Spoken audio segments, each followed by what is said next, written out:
What is going on, everybody? It's your boy PTK Blam back in the building with another episode of the Shop Podcast. Thank you guys for joining us another Saturday night, another Saturday evening. Appreciate everybody in chat right now. Once again, hit that like button, subscribe if you have not already. Just got to let you guys know too, we're now on anchor.fm. So that link is now below. So all you audio only listeners, I know y'all been asking me for forever. So I finally went ahead and got that done. So follow us there. All of that information down in the description and below as well. So you can listen to us while you're driving, cooking, whatever you want to do. Appreciate all you guys' support, man. But we got a phenomenal show lined up. As you guys can see, we got a packed panel, first time guests, all the familiar faces, and we might have one more person jump in here soon as well, too. So yeah, man, we got a full house tonight for sure. And no Jesse Tanner.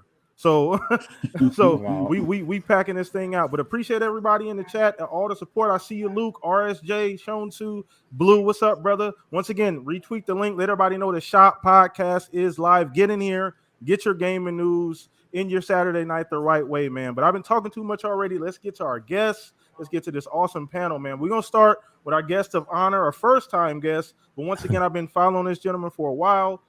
Big fan of his. Web Dave, he is a co-host of Breakfast with Boom, but he also has his own podcast, outbreakgame.com. All that information is down below as well. Please do us a favor. We got to roll out the red carpet for the first time guests. Go show that man some love, some support on everything they do. And shout out to Boom as well, too. Appreciate you, brother. But Web Dave, let us know what's going on with you, brother. Oh, man. Thanks, man. Appreciate it.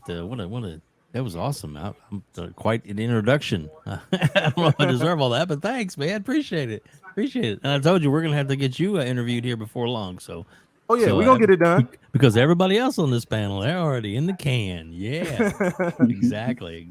Now, I just love this community. It's so amazing, and I love getting to know more about all the amazing people that are in this community. I mean, literally, you got your panel members, the regular panel members, and Still Rain. You got it's an amazing cast right there. So it's awesome. So let's just get into it, guys. I'm ready. Fired up. All right, man. Well, once again, appreciate you, Dave, for hanging out with us, brother. We finally got this done. So appreciate you, man. Been trying to get you on the show for a little bit, but once again, we got it locked in, and then we got the new challenger here, Still Rain. What's up, brother? I don't even need no introduction. Still's like family. You guys know Still. What's up, bro? How you doing? Hey, what's going on, Pizza K? I had to slide through the back door. I had another brother from another mega suggestion, and I had some free time freed up. So I've been working on some technical things in the background just to make sure our next weekend show doesn't go awry. I heard about that, bro. Man, yeah, hey, things happen. It's all good, but we can have a little bit of split screen versus the shop tonight. I think it's going to be a good time, man. But I just appreciate you for welcoming me on. I just sent it out. I was like, yo, you got a spot? I didn't get enough talking in today, and I would love to chop it up with you guys. So thanks for having me on, man. Not a problem, man. Not a problem. I'll make sure I edit you in the description below. Make sure y'all go support Still as well. Living Split Screen, best show Saturday morning, hands down. You guys already know. Shout out to you, bro. Appreciate you jumping in here once again. One of my favorites, Living Split Screen as well. And then we got to my. Go ahead. Better be careful, PTK. What? You better be careful, because whoa. There's another morning show on Saturdays that might be represented, and they might take offense to that. Really? That is true, man. Shout out to all the morning podcasts, just to be shout out to K Asante and everybody. Yeah. Gaming Circle. Hey, Pong. Gaming Circle. Yeah. So it's kind of like a I don't know, like a main event coming up, or was a Royal Rumble? Right. Exactly. Like exactly. We got something coming. We got something on down the streamline. We're gonna get together for y'all. Okay. Yeah. All right, y'all got the exclusive information. Somebody's at the door. First. Round one, baby. Round one. Is that Sony pulling up at your house already, Paul? Yeah, JR DualSense, man. He's coming live. Let's Look, go. Sony, just give us an hour and a half, 2 hours, Sony. Just let Pong rock for a little while, man. They already pulling up. Let them hang out. Yeah, exactly. Yeah, man, it's ridiculous, man. But shout out to you, Still Rain, once again, bro. Thanks, always one of my favorites, bro. Appreciate you. Let's go ahead and get to my two right-hand men here, man. Mr. Pong Soul, the Duracell battery of the Shop Podcast. I know once again you didn't get the living split screen in today, brother. Let us know how you doing, man. I'm rusty. Normally, I'm well-oiled machine at this point in the night on a Saturday after a 4-hour show in the morning. But right now, I am rusty. I feel like I haven't talked this week. It's been a crazy week. I got kicked out of PM in the PM early. So, man, it's been crazy. So I'm glad to join all of you brothers here tonight and chat. You guys as well. You're all looking amazing as always. But it's a pleasure to have Web Dave here from Outbreak Podcast. Man, he's doing good work. People need to check out his show. He has great guests. And then him and Boom. Of course, Boom is now full-time 5 days a week over on Double Barrel Gaming. And Dave joins Boom a lot in his co-host. So you got to go check that out because Dave is doing great stuff in this community.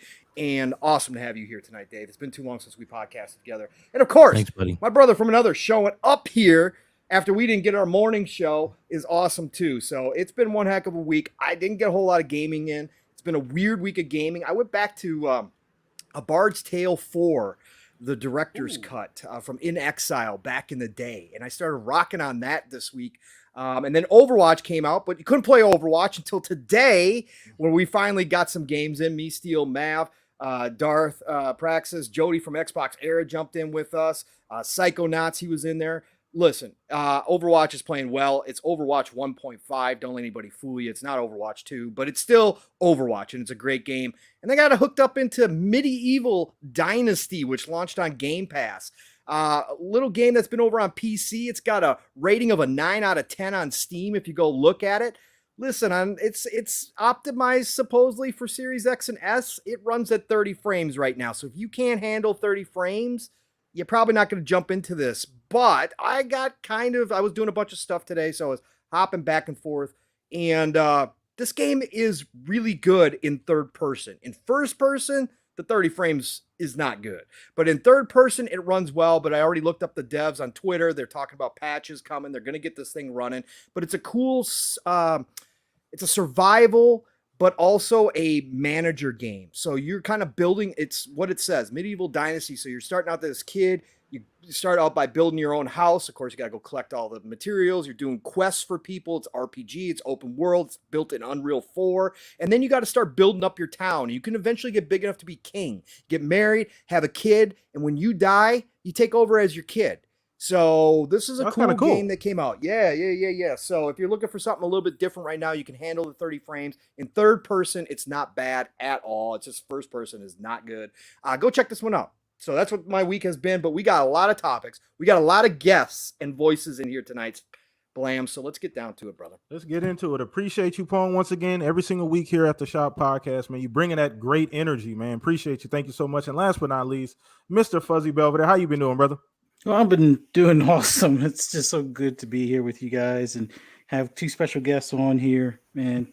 Reb Dave, you know what it is. Every Monday and Friday, it's always awesome being on podcast with you, and it's always awesome to have Steel back on here. So it's basically living split screen on in the evening. Yeah. So this already know. Yes, sir. Yes, sir. What were y'all talking about with another? Oh, shit! Yeah, here he comes. Here he comes. What's going on, gentlemen? PTK. Hey, listen. PTK, hold on. PTK, you're not going to avoid this, K. Asante. I was actually defending you and Everborn. PTK was trying to say Steel and I got the best show on Saturday morning, and I said, look, you got somebody else slipping in here. Might disagree with that. Well, you know, I came here to pick a bone, right? Because most mornings I'm like, hey, we done now. You know, let the boys from living split screen help y'all finish you guys off, and then of course living split screen didn't happen today. Yeah, big pause. No, there was no finishing off. What happened, you guys? What happened today? Hey, just technical issues. The internet is the bane of our existence. But we bro, don't even worry about it. In the middle of the show, on my show, in the middle of the show, what do you call it? StreamYard killed me 3 times in the middle. So it is what it is, brother. I'm telling you, JR DualSense, he's out here, man. He's hitting all our shows. He doesn't want us talking, man. Everybody. I got DDoS. That's what it really was. Don't tell nobody. Here we go. Well, I don't know if you were finished, Fuzz. I'm going to cut you off, bro. No, I'm good. This is going to be an awesome show. I can't wait to get into these topics. So let's do this. Let's do it. And last but not least, I said that just a minute ago, but obviously I told y'all we also were probably going to have an additional guest, but Mr. K. Asante, host of the Gamer Circle. Shout out to Everborn as well. How you doing, sir? Bro, I am great. Thank you so much for the invite. I was just content to come in here and just listen. This is awesome for dropping me the invite in the last minute. I didn't get to hear some of the great takes from the Living Split Screen guys, and of course myself and Fuzzy was a guest today on my show. So This is just fam getting back together again. I'm happy to be here, and of course I know what we're going to talk about. This is going to be interesting. Oh yeah. Hey, Kay, I haven't had a chance to catch up. So how bad was Everborn now that King backed up his conspiracy theories? Don't forget about it, bro. Forget about it. Oh my God. I was praying for you. He asked me what is the meaning, what is the translation of Everborn was right in Portuguese. I'm like, oh Jesus, man. oh Jesus, Lord have mercy. Too much. But shout out to everybody watching live, man. The show is going to be lit today. As you guys can see, we are all in rare form, living split screen. We got 3-4 podcasts here today. So I appreciate y'all watching, man. We're going to dive right the hell in, man. We're going to start with the poll of the week. This week, man. If you want to be a part of that, it's every single week on Monday. Follow me, PTK Blam. You guys know where to follow me at. All that information down in the description. We had a really fun one this week, man. So, poll of the week this week: with E3 returning to an in-person event next year, should PlayStation return to E3? I made it really simple. Shout out to Silent Cypher in the chat down there. We're gonna start with you, our first-time guest, Dave. Where you at on this? Do you think Sony or PlayStation should return to E3 next year now that it's in person? Well, do I think they should? Yes, I think they should because, they're part of the gaming community. Will they? They probably won't because they have a tendency not to mingle in that particular group anymore. They seem to have their own thing going, and that's kind of where they want to be, unfortunately. But, I've been to a couple of E3s, and they're a lot of fun. And the first one I went to, Sony was there. The second one I went to, Sony wasn't. But honestly, really couldn't tell the difference because there was so much going on. It was pretty amazing. From where I am right now, because they can't see me. Still, but Yeah. We're getting some background noise. Oh, my fault. You good. Go ahead, Dave. Go ahead. My bad. Oh, that was getting interesting, though. I was like, I'm just kidding, still. It sounded like the wife was playing Grounded again. That's how she gets with the spiders. You better come over. Oh, my fault, gentlemen. I thought I had it locked down. Sorry. That's no big deal, dude. We're just having a little fun. Oh, goodness. But no, like I said, I've been to a couple of those E3s before, and they're a lot of fun. They're so loud in person. I've been to ACDC front row, and it was constantly as loud as that the whole event, the whole 3 days that we were there, because it's just so many people. Plus, they're all competing with their levels and stuff. But like I said, Sony, they save a lot of money by not going to those because it really costs a lot of money to put those events on. They have to pay for the floor, they have to pay for the space, all the equipment, the staff, and a lot of times the booths they set up are one-offs. So in other words, to just be using them for one, maybe two events, and that's it. And then it's in a trash heap. It's crazy, but yeah, it's like I said, if they would come back, I think it would be great. But I think that right now, I just don't think that they will. I think that they're doing too good on their own little digital platform they put out every now and again. So I just don't see it happening. But that's just me. No. Once again, like that, it's such a slippery slope because you go in a diminishing returns route, and that's a lot of people feel that way about PlayStation and E3. That it's diminishing returns for Sony at this point to even, a lot of people bring up the financials. It doesn't make financial sense for them to do it. I mean, they still do numbers off just tweets and YouTube videos. So I understand that train of thought. I would love to see them come back to E3. Like you said, I just think the big three has always been there. It's nice to see the big three all in one place. Mm-hmm. Everybody shows up. That's the only, not the only gaming event in North America, but it's the biggest gaming event that we have. So it would be nice to see all the big three back again. Nintendo's kind of made their way back as well to E3, made their presence known. So that's been good over the last 2 years or so since Sony hasn't been there. But like you said, it's tough to argue against the diminishing return, seeing that Sony generally does so well as far as like viewers and numbers and things like that when they do their own show. But ultimately, that was a great answer, Dave. We're gonna throw this over to you, Asante. Once again, bro, we've talked about this over time. We've officially found out that E3 is going to be back in person next year. Where are you at on this? Should they show up? Shouldn't they? Would you have them show up if you were CEO? Where are you at on this? I'm saying I'll be showing up 2023. Let's go. I'm excited. This is gonna For be real. amazing. No, but as far as them, Web Dave, absolutely, 100%. On all points. At this point, they really don't need E3. E3 needs them, right? Well, and we're kind of rebuilding Voltron, as it were, right? So, you have a quick better question. team. Yes, please go ahead. We don't say that about Nintendo, though. And Nintendo that definitely doesn't need E3. They need them E3 too, though, to a lesser extent Nintendo, because Nintendo has been doing their own thing for years at this point, right? They choose to show up at the booths and they have their wonderful displays, but as far as like the official like big old keynotes and whatnot, they haven't really been about that for a long time, right? So they've just kind of, we don't even know what it would look like if they were part of that equation, right? We still remember what it looks like when PlayStation does it. But to Web Dave's point, E3, the ESO has been, high on the hog for far too long, charging exorbitant prices for like, carpets and things. Like some of the price reports are insane because you have no choice but to use them as a vendor. You're not allowed to bring your own stuff in. So like all of that basically led them to be like, all right, we're done. We're doing our own thing. And now many of them are super successful doing so. So at this point where we're trying to bring E3 back into the fold, and we have a new organizer taking the reins, who everyone says does great work because of PAX and all of that. I think at this point the onus is more on them to entice PlayStation back, right? I mean, is it in their best interest, PlayStation, to join? Maybe not. It might be good for some PR and all of that. But I would imagine that the equation would then change, because you're not charging them ridiculous fees for stupid things. You're not, you're basically rolling out the red carpet for all of these entities that are now successful doing it by themselves. You know what I'm saying? Do I want them all back? Hell yeah. We want that Voltron to come back. We want the E3 of old, but it might not make business sense. It all depends on what they offer them, right? At this point, it's not like, oh, we need to be on E3 stage. E3 needs us on their stage, No, that's a great point. Once again, diminishing returns. And I think COVID accelerated that, right?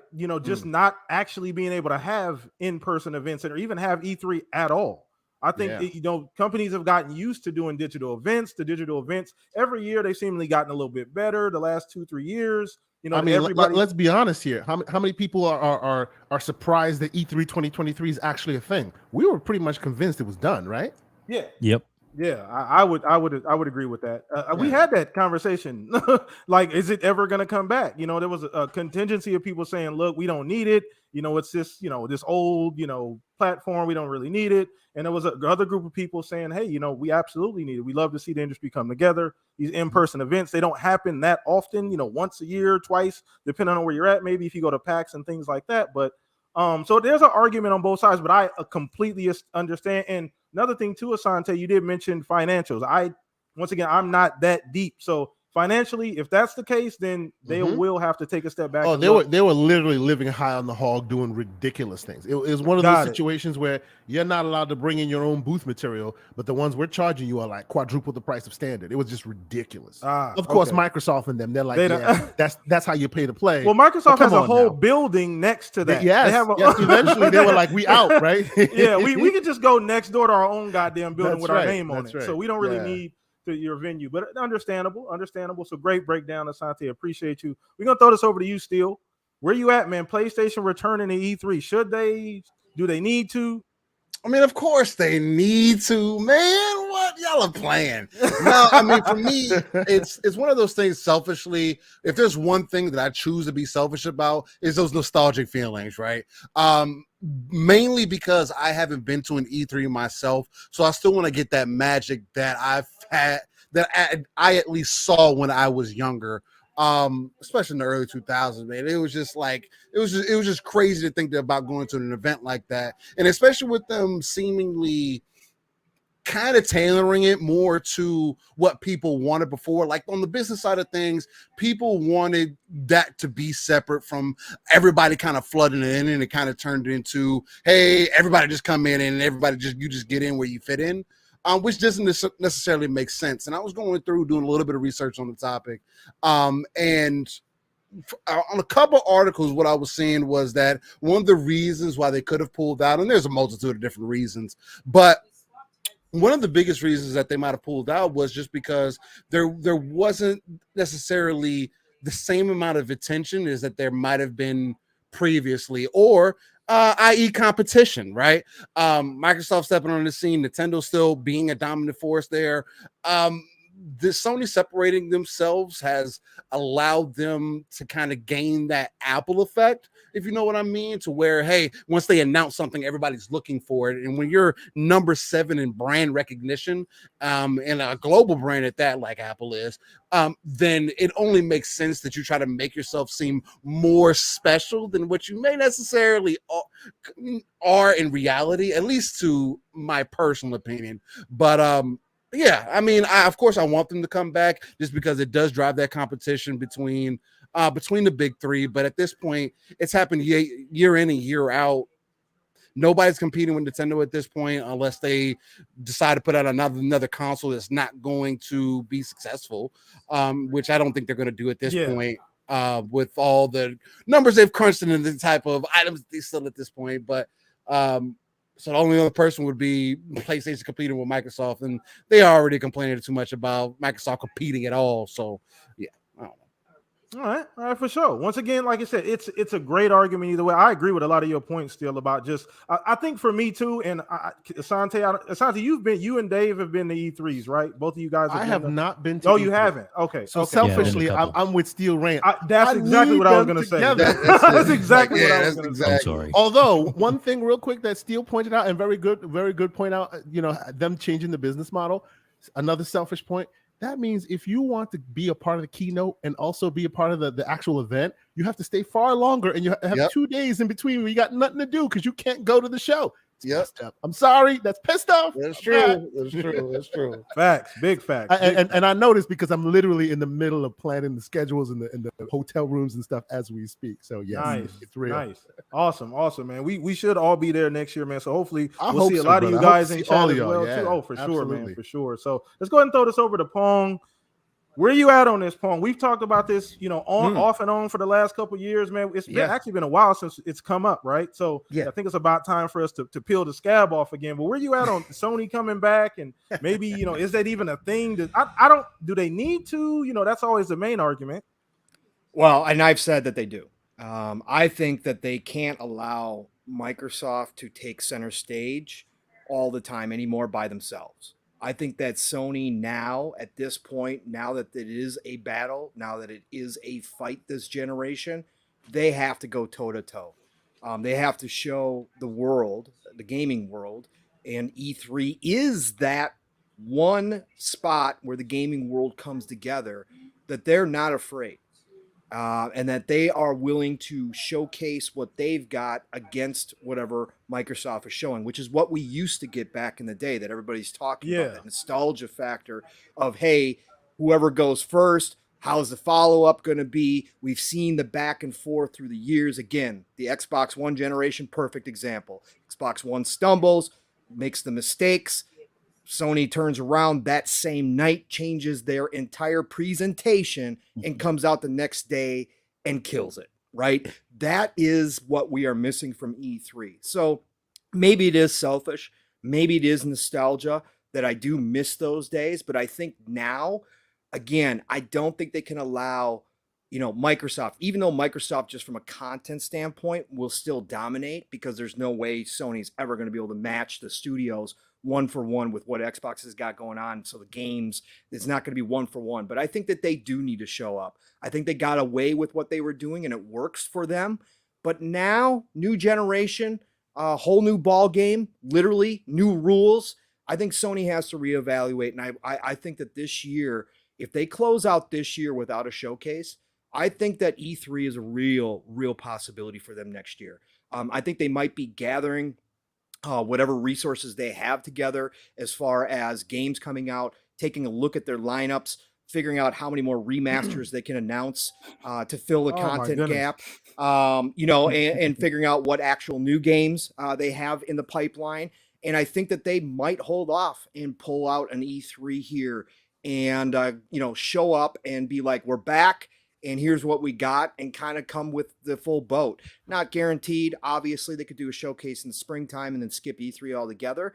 But I think there's an outside chance here, PTK, that we see Sony return, and I think it would be great for them to do so for a lot of different reasons, and it'd be great for the gaming world to see that again. Of course, I'm not going to forget about Nintendo. Nintendo should be there, but again, they're swimming in their own pond. They really don't care. The rest of the world could die off and Nintendo would be just fine. So they're doing their thing. But I think that Sony needs to have a presence at E3 and show what they're doing going forward as they change their entire business model as well to look more like Xbox. Not that they're going to copy, of course not. They can't. But they need to show what's actually happening behind the scenes a little bit more and how they're going to look down the road in the future. That's a great point. I love the fact that you brought up the rules of change, and we hadn't talked about that quite yet. And I want to throw this back to Sante, Steele, and Dave as well. We'll start with you again before I get to Fuzzy Dave. But as far as Pong just mentioned, like the rules are different. Do you think that's? And we've seen we've been watching Sony squirm and make these changes in real time. The PS Plus stuff, and the games going to PC stuff. They're having to make these real-time changes, and we're watching, on a daily basis, seeing these changes. Do you think, Dave, that's enough of an incentive for them to say, you know what, Xbox is like they're playing a little different this time around. We might need to show up. You directing that at me? Yeah, that's on you, Dave. Mm-hmm. I'm sorry. No, you're good, brother. I was waiting for Fuzzy to talk. I'm sorry. No, man. I think that they definitely, they have to change. They have to adapt because they are behind the eight ball. They are not in a place that they're used to being, meaning Sony, and they, it's really coming home for them. They're like I think we said it before. They're kind of behind the eight ball. They're not really. I think they were planning on coasting in. And then the pandemic affected a lot of people. And even though people are like, oh yeah, they got, number one, game coming out this at the end of the year, first party, but next year, how they going to look for next year when Microsoft looks like they're ready to drop a whole bunch of, games coming one after the other. I don't know that Sony was really ready for it. So they're having to rethink everything, and that's why you see a lot of the desperate attempts, with the pulling up these crazy cards talking about, well, this we're not the number one leader, we're not the number one, and if they take COD from us, we're just going to fall apart. They're just they're scared, to be honest, and it really shows.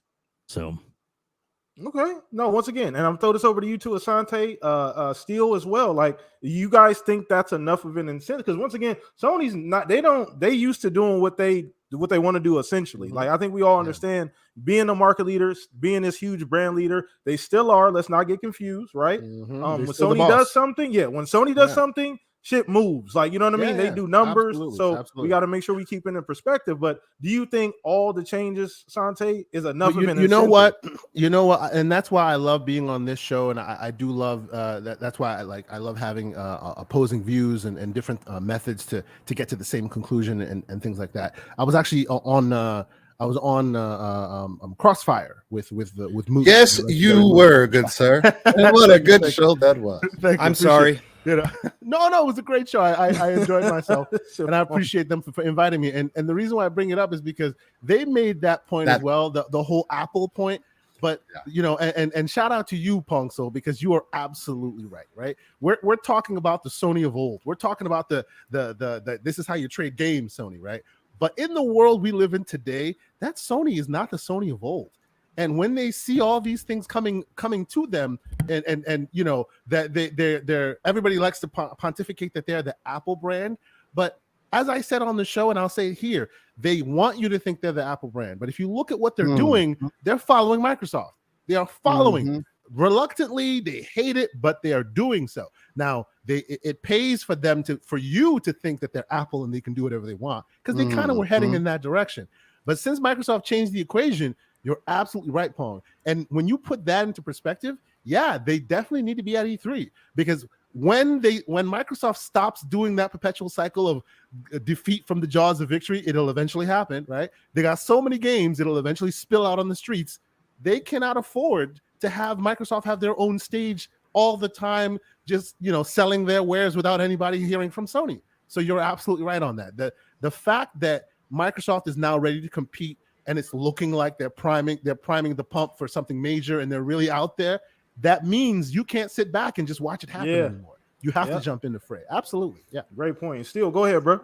I mean, honestly, something has to give in because there's been a lackluster of content as far as giving the consumer a reason to stay invested, right? Because us as the enthusiasts, because I don't like using hardcore because this isn't porn, for example. But us as the enthusiasts, we're it kind of is, already, but let's move forward. We just lost monetization instantly. It's all entertainment. It's all entertainment. Let's go. We would not be here if it were not for that. But no. Just to reel it back in. It's one of those things because we have been on a lack of content as far as just giving consumers a reason to stay invested. Of course, we're already in pocket, but that's also because we've kind of been trained to be in pocket. But there's, again, at least 2.5 billion other gamers that are not in pocket, at least not the same way that we are. And how do you get their attention? And the best way to do that is to push out visual content as much as possible. And that's putting your content on display on shows throughout the year, not just once or twice a year, 6, 7, 8 times a year. So you're constantly pushing your IPs in people's faces and giving them a reason to look one way or the other. Microsoft and Sony both have this problem, and Microsoft has been better about it as they've taken this more consumer-facing approach. But that has always been Microsoft's toll because they kind of ushered in the online gaming space to where it is today. So it's one of those things to where Sony would definitely be at a loss if they do not take advantage and say, hey, Microsoft is not our true competition. We want to show you why. Here's our games that we feel everybody believes in, and they need to speak for them. And the best way to do that is to constantly do more shows and put them right there with your competitor like they used to. But again, if they don't, I feel like that just shows me at least that you do see them as true competition, and maybe Sony is on a very steep decline. Yeah, I think that would confirm a lot of different things for me personally. I can't speak for the entire panel, but for me, that would confirm a lot of my suspicions about like Sony's train of thought and the way they've been moving the last year and a half, 2 years, really since the generation started. So we'll get into all of that, but I want to make sure we get to Fuzz here as well too. Mm-hmm. Fuzz, where you at? We talked about this, bro. Oh yeah, off and on. We be in the chats and and everything on Xbox. But where you at on this, man? It's should they or will they? I think they should, and I think they will. And everybody's kind of hit on the point that they haven't really shown us much over the past year. Like, can anybody remember the last actual showcase that PlayStation has had? Wasn't the PSVR2 one? Yeah. Well, no, they had a didn't they have a show during the summer? Like, no, that wasn't really a real show. I mean, did they have like an indie show? They've had state of plays, but like a true showcase that's on par with something like E3. It's been since September of last year. Hasn't happened. Yeah. No, it hasn't. Yeah.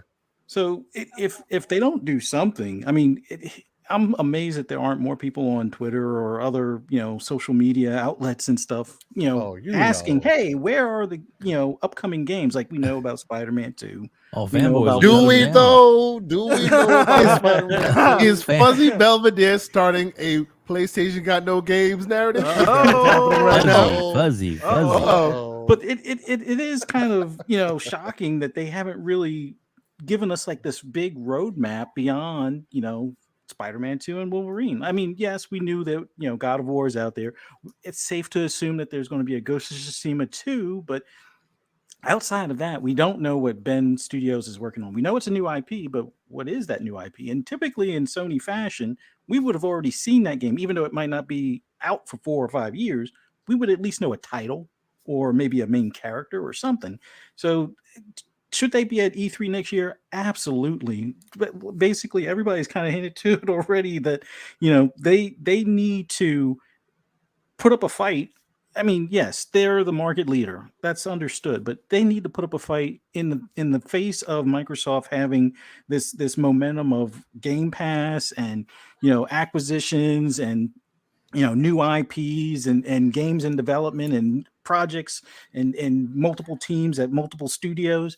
They definitely need to show what they have cooking in the oven. Like to hear from like Herman Hulst that okay, we got 12 live service games and so forth in the works. That's great, but let's see them, or at least see something, a title or even if it's like clip art or something. We need to see something at this point. And E3 would be the best place for them to kind of return and show their, quote unquote dominance, even though it's starting to slip a bit. But we need you now.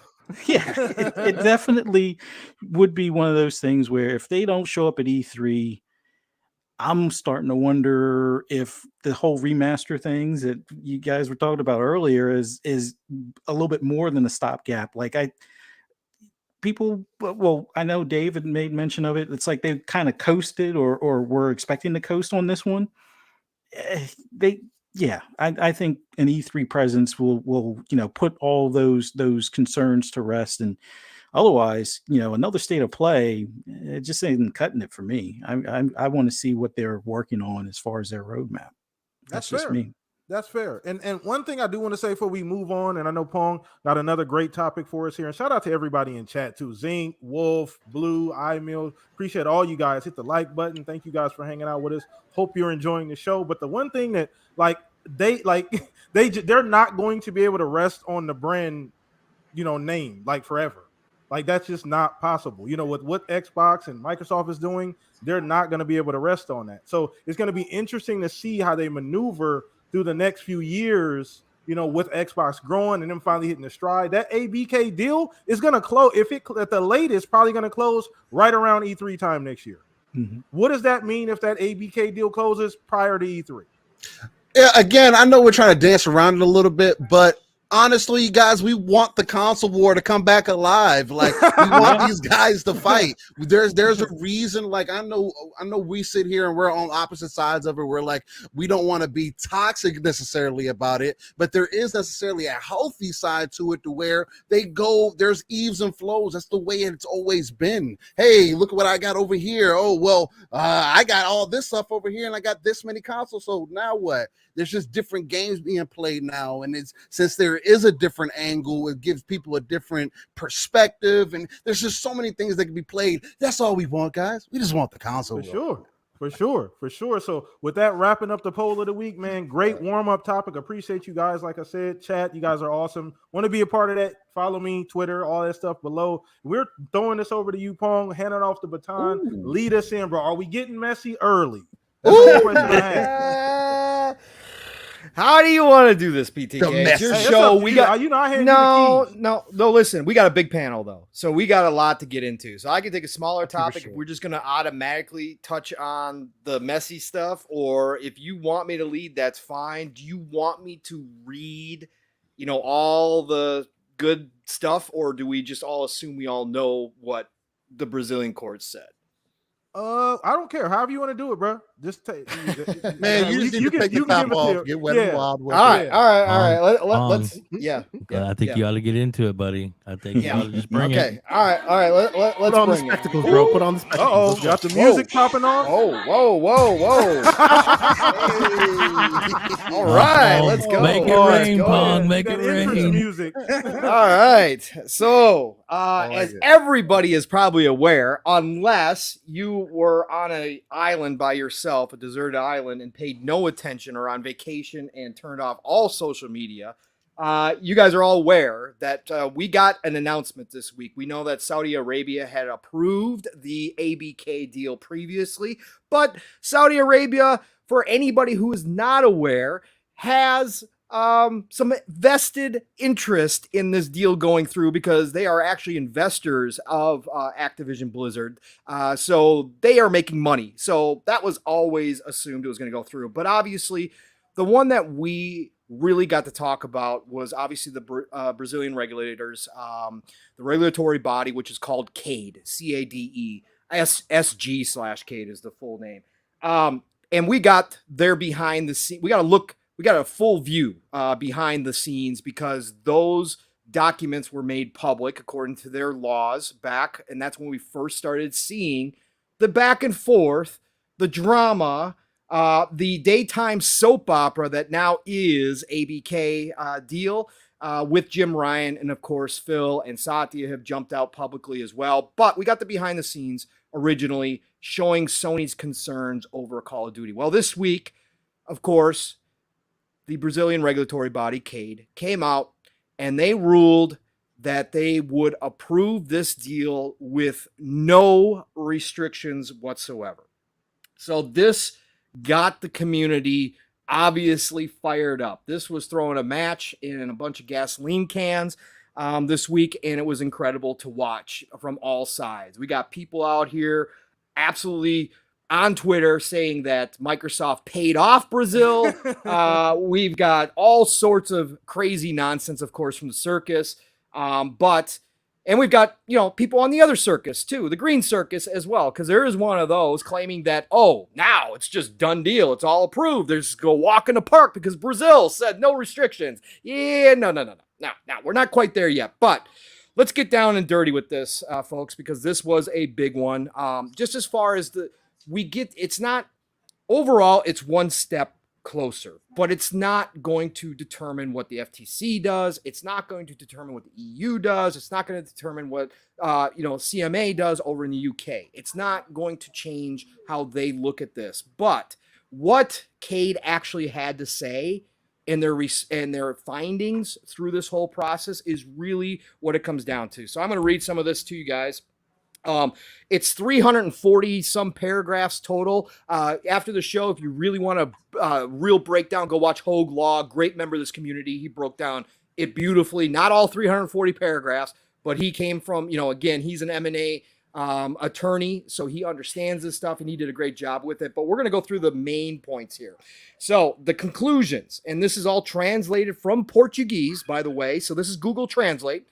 So if it sounds a little weird, you know why. All right. So let's get these. These are the top totally 6 points here. And then we're going to get into a couple that Everborn actually popped out too, which were fantastic. So number 1, regarding the horizontal overlaps verified in the markets of game publishing, game distribution, online advertising, and licensing for merchandising products, the analysis carried out indicated that the operation would not be able to promote significant changes in their respective offer structures in any of the scenarios considered, either because the concentration generated was less than 20%, or because the low variation of the HHI, which Hogue pointed out is indicator that they use throughout the world when they analyze any kind of acquisitions deals. This is a table that they all use. So this was kind of poignant to everybody else as well. The HHI pointed to the inexistence of a causal link between this acquisition and possibility, again, Portuguese to English, of exercising market power according to the parameters defined in resolution number 33 of April 14, 2022 from CADE.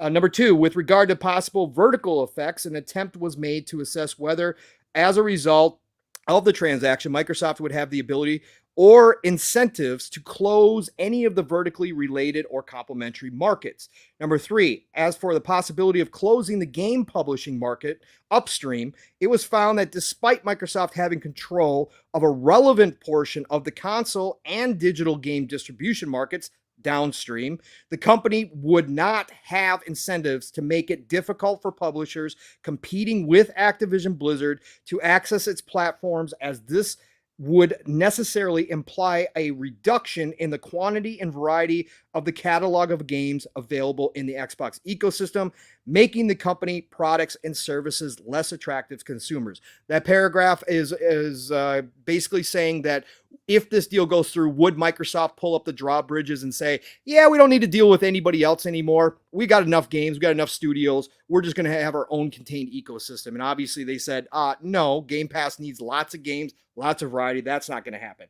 Number 4, with regard to the possibility of closing downstream markets, the analysis pointed out that despite their relevance and popularity, Activision Blizzard games, and in particular the Call of Duty series, would not be essential assets to the performance of Microsoft's current and potential competitors in the console and digital game distribution markets, considering in the latter both digital stores and multiple game subscription services for PC and consoles. Thus, even if the Activision Blizzard game catalog were to become exclusive to the Microsoft ecosystem after the transaction, SGK considers that such exclusivity would not result in a substantial reduction in the levels of competition in the downstream markets, even if it could translate into a competitive advantage for Microsoft. 5. Furthermore, it is important to highlight that the central objective of CADE's activities in the protection of competition as a means of promoting the well-being of Brazilian consumers and not the defense of the particular interests of a specific competitors. So once again, that line right there is vital. They are saying we are here for our consumers and not to protect Sony's number one spot in this industry, which is something that was heavily implied by the CMA that they were trying to do. So these were shots fired as well. After all, one cannot lose sight of the fact that the holder of the legal assets protected by law number, I'm not going to read all that, the collectivity and not the competitor economic agent as an individual entity. In this sense, although it is recognized that part of the users of PlayStation consoles from Sony could decide to migrate to Xbox in the event that Activision Blizzard games, and especially Call of Duty, become exclusive to the Microsoft ecosystem, SG Cade does not believe that such a possibility represents in itself a risk to competition in the console market as a whole. Basically, Sony, what the hell are you talking about? You guys are number one. Call of Duty's not going to not allow you to compete in this market, okay? So stop with the nonsense is basically what they said right there. And number 5, furthermore, is important to, sorry, I read all that. Number 6, finally, in relation to the existing complementary between the activities of Microsoft and Activision Blizzard in the game publishing markets, and especially in the mobile game segment and online advertising, it was found that the shares held by the parties in these segments in all scenarios examined was well below the minimum percentage considered for the purpose of a presumption of the possibility of closing the market as defined in Article 8.4 of CADE Resolution number 33/2022. It is concluded, therefore, that the possible vertical integrations and complementaries that may be generated or reinforced by the transaction do not give rise to significant risks in competition, since no elements were identified that allow inferring the closure of any of the vertical related markets. In view of the foregoing, it is concluded that the present merger is approved without restrictions. And then again, shout out to Everborn who pulled some stuff out of the rest of the document as well. Investment in exclusive content is and has always been very important for competitive dynamics in the console segment. Exclusive content was most likely one of the main factors responsible for positioning PlayStation as the leader of the world console market for more than 2 decades, a leadership that lasts to this day. Nintendo adopts a similar commercial strategy strongly based on its own brands and games exclusive to its consoles, as well as in Microsoft, which currently seems to be selling fewer consoles than the 2 competitors worldwide, as suggested by the estimates contained in Table 29, blah, blah, blah, has invested heavily in the acquisition of and development of studios and game publishers to strengthen the content of Xbox and Game Pass in order to make its products and services more attractive to consumers.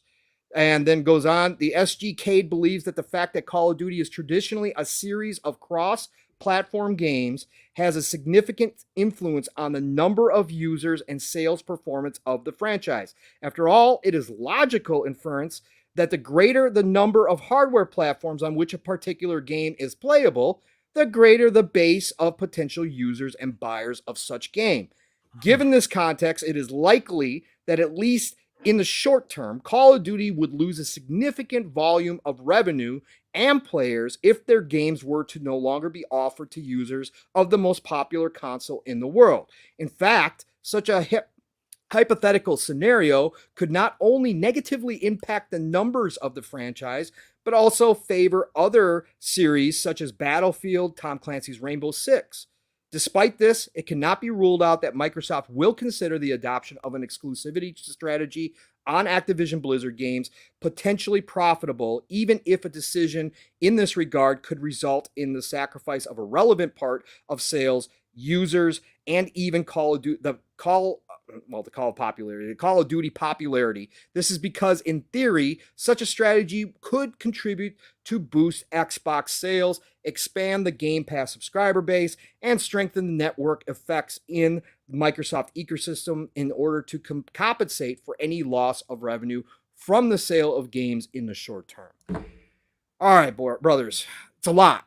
It's a lot. But if you break it down into plain English and not attorney speak, regulatory body speak, basically Brazil, as much as the CMA, when they came out with their public stance on this whole issue with their cute little emoji tweets and all that kind of stuff, that was just amazing for a government body like that.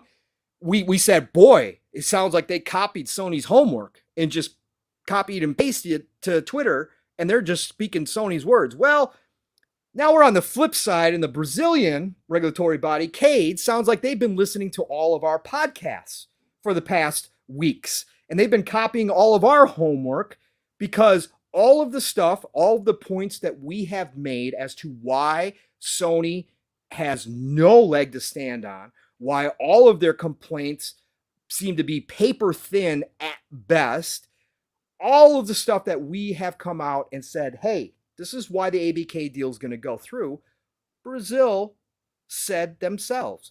And they really took some backhanded slaps at Sony, as I stated in that one paragraph, saying, what are you guys talking about? How can you say you can't compete without Call of Duty? Like, you guys have been number one for decades now. Call of Duty is not the reason why. It's because you do exclusivity yourself on your own IP, not to mention buying IP up as well for timed exclusivity, even though they didn't say that specifically. That's all part of what they saw behind the scenes. We talked about this here, brothers. We talked about on this show. Everybody's talked about. Kay Sante's talked on his shows. Web Dave's talked on Boom shows, and everywhere else. And Steele has talked about it as well. And Fuzzy over on Fun Speculations channel about how, when they got down to business, when all these regulatory bodies go to phase 2, and it's time for Microsoft and Xbox to give their side of the story, they've got all the receipts. They've got all the receipts. And obviously, what they showed Brazil and what Brazil did when they educated themselves in this industry, they came to the same conclusion that most of us who have taken a satellite view of the situation, RTS view, as my brother Steele likes to say, and pulled ourselves away from it and took a neutral look, could see what was coming and what they would see themselves if they were looking at it from the aspect of their consumers only. So let's get to our guests. Dave, this is a lot, man. This is a lot. This is a big, obviously, anytime, again, this is one of the biggest deal. This is the biggest deal in Microsoft's history. It's one of the biggest tech deals ever in the history outside of even gaming. We knew it was going to be looked at, and we knew these regulatory bodies were going to take this serious no matter what, even if it was a slam dunk, which it's not. It's not a slam dunk, but it's close, that they were going to look at this hard. And you could see that Brazil did their homework here and obviously got a lot of education from Microsoft and Xbox in that process as well. But for you, Dave, out of all this stuff, and there's more, I mean, again, we only covered a little bit of it, 340 some paragraphs. Out of all this stuff, Dave, what stuck out to you as the biggest I told you so from the Brazilian government as far as what we've all been talking about? That Sony is number one in the market, and they are dominating gaming at this moment, and that saying that taking COD off of their system will hurt them to the point to where they can't compete anymore. When you have an entity like Nintendo, huge company, doesn't have COD, doing just fine. That's what stands out the most to me, is that it's just, obviously it's the hypocrisy, and they have to raise anything they can. They're basically just throwing darts at a wall, trying to get something to stick, and they're going to continue to do this until this is all done. Yep. And play the whole woe is me thing, because, and a lot of people are like, Jim's crying. You're right, he is, and he sounds stupid to us, Right. but to his fan base, to his shareholders, Yep. go get him. That's what they're Right. saying. Go Right. get him, because he has to do that. If he didn't, if he just kicked back and just let this go through without saying anything, without raising a stink, Jimbo wouldn't be here for much longer. Correct. so he has to put up the fight. He has to make it look, even though we think it's a losing battle, and even if they had to do some kind of concessions, I think there'll be minimum. And if they do, Microsoft's already thrown out, we'll give you 3 bonus years, and that's before anybody said they had to do anything. They've already offered that. Of course, now Sony's saying that's not enough. Why are they saying it's not enough? Because the biggest thing to Sony is that they do not want COD or any other big major franchise going into Game Pass. Game Pass is what is going to not destroy, but is going to really hurt their positioning in the marketplace as Game Pass grows and continues to grow. And it's going to grow, especially when the family plan gets announced, when some of these other big titles, these first party games that have been delayed until next year, when all this stuff starts hitting, and Game Pass is like, it's just $15 a month and I get all this, Right. and I can play it here, my PC, my tablet, my phone. I can play it everywhere, and I don't have to play it on my box. Hello, parents are going to love it. Everybody's going to love it. It's just, and Sony's just not quite in the position where they need to be. I mean, let's be honest. Microsoft having the money, that they've put into it. They have the $70 million or $1 billion, excuse me, that's going. I know $1 million, but anyway, they have that going for them. Exactly, and they have another $90 billion in the coffers ready to go. It's like, hello. So they're either not done, and B, that money is just burning a hole in Phil's pocket. I just think that the biggest thing that stands out to me is that Sony, to us, looks desperate. Yep. But like I said, to their shareholders, to their hardcore, insane fanboys, gotta call it what it is. I mean, like I said, I have a system. I love it. And I love my Xbox. Yep. But I'm not gonna die on a hill for it. But I still enjoy it. But man, some of these things that they come up with are insane. But anyway, I digress. But but that's the biggest thing, I think, is that he's doing what he has to do, and he can get on the court jester costume and run around and be all silly for the cameras if that's what it takes to get attention on what he's trying to say. Correct. And to maybe slow something down or something. But I like I said, when it comes down to it, if the regulators try and put in, okay, you see the 3 years, well, let's make that 3 years, Game Pass, the exclusivity for Game Pass, or these titles can't be on Game Pass for a year or whatever. After that initial 2 years of agreements are already up, the 3 years that they're throwing at them for what they said content parity, that they are not going to say, oh, okay, we'll just keep it off of Game Pass. No. Right. Microsoft will be like, okay, cool. See you in court. Yeah. Hey, Sony, you want to go there? Right. Let's go, big boy. Bring your panties, because you're going to need them. Please let that happen, because I don't want this saga to end. The saga is that we're seeing more and getting more information out of this than any Yeah. of us as regular gamers ever would. It's absolutely, I'm loving it. It's fascinating to watch this happen. But great points, is. Dave. Thanks. Great points. And that was a big one from Brazil to kind of slap down everything that was kind of being said that we all said should be slapped down. And it was great to hear them reiterate a lot of the same talking points that we've had. That just made common sense. And I think at the end of the day, that's what it is. It's common sense. When you know what Sony does, it has been doing, it's easy to see through the smoke screen that they're throwing up and the lies that Jim kind of puts out there to try to make a roadblock for this deal. So great points, Dave. Steel, brother, are you there? Yeah, of course. Listen, man. We didn't have a chance to talk about this morning. Oh, I haven't heard yeah. your thoughts on it. Well, listen, you and I have covered this extensively, obviously. In some ways, yeah. Yeah, in some ways. But I think the thing here, Steele, is that what we've always talked about, especially in Living Split Screen, every time we talk about Sony, is their dominance for 2+ decades in this industry and their mind share Facts. overall. And the Brazilian government basically laughed at Sony and said, you guys have had this dominance because of your own exclusivity. And what did you say, Steele? Number 7? Number 7 in brand recognition. Globally. Brand recognition Yes. Globally. And, Make sure we we've throw that in. Yep, globally. And we've talked about that, Steele. You brought that point up when we've talked about, what this deal would do to Sony. And it's like, come on, man. These guys are number 7 in the world in brand recognition. You guys aren't going anywhere. Nothing's going to happen. Yeah. When you heard all this stuff, Steele, and you read it, and you've obviously listened to plenty of shows breaking this stuff down. Of course. Man, for you, where did you stand when you heard the Brazilian government talk about those 2 decades of dominance, and what else kind of hit the right notes for you through this paperwork here? I mean, my thoughts on it was exactly as we've mentioned before, and it's just like, of course, man, like everything with this deal, there shouldn't be anything that should be preventing it. Honestly, there doesn't need to be any concessions made. If there are concessions made, I think that there's a bigger problem in the industry than people want to admit to, right?